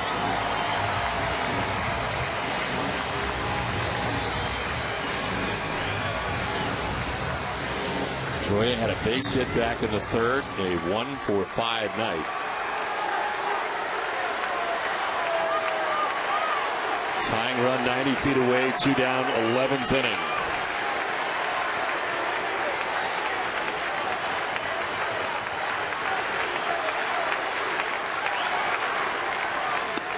Ball 1.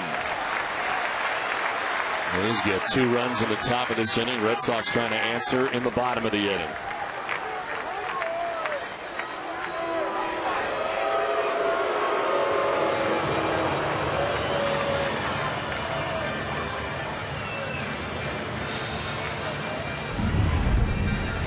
Well, the Red Sox have not seen a lot of Bailey and Mike Lowell going through what he saw with Dustin Pedroia before his at bat.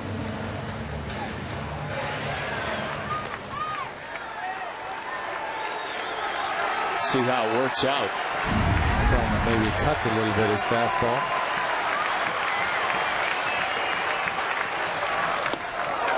Two and 0.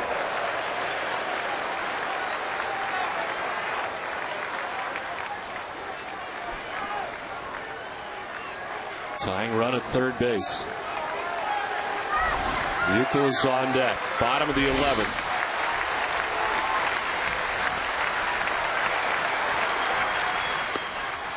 There's a strike, and it's 2-1.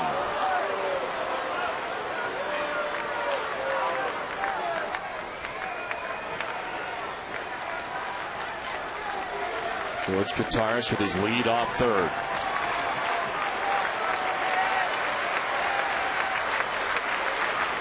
Pedroia hits it in the air to left field. Sweeney's back there. He's got room shy of the track, makes the catch, and the Oakland A's hold on to win this game in 11 innings. The Red Sox get a run back in the 11th, but come up short. And a tough loss tonight. They had a 7-4 lead in the 9th inning. And even though the A's didn't hit the ball hard off Papelbon, and certainly the 2 errors in the inning, a blown save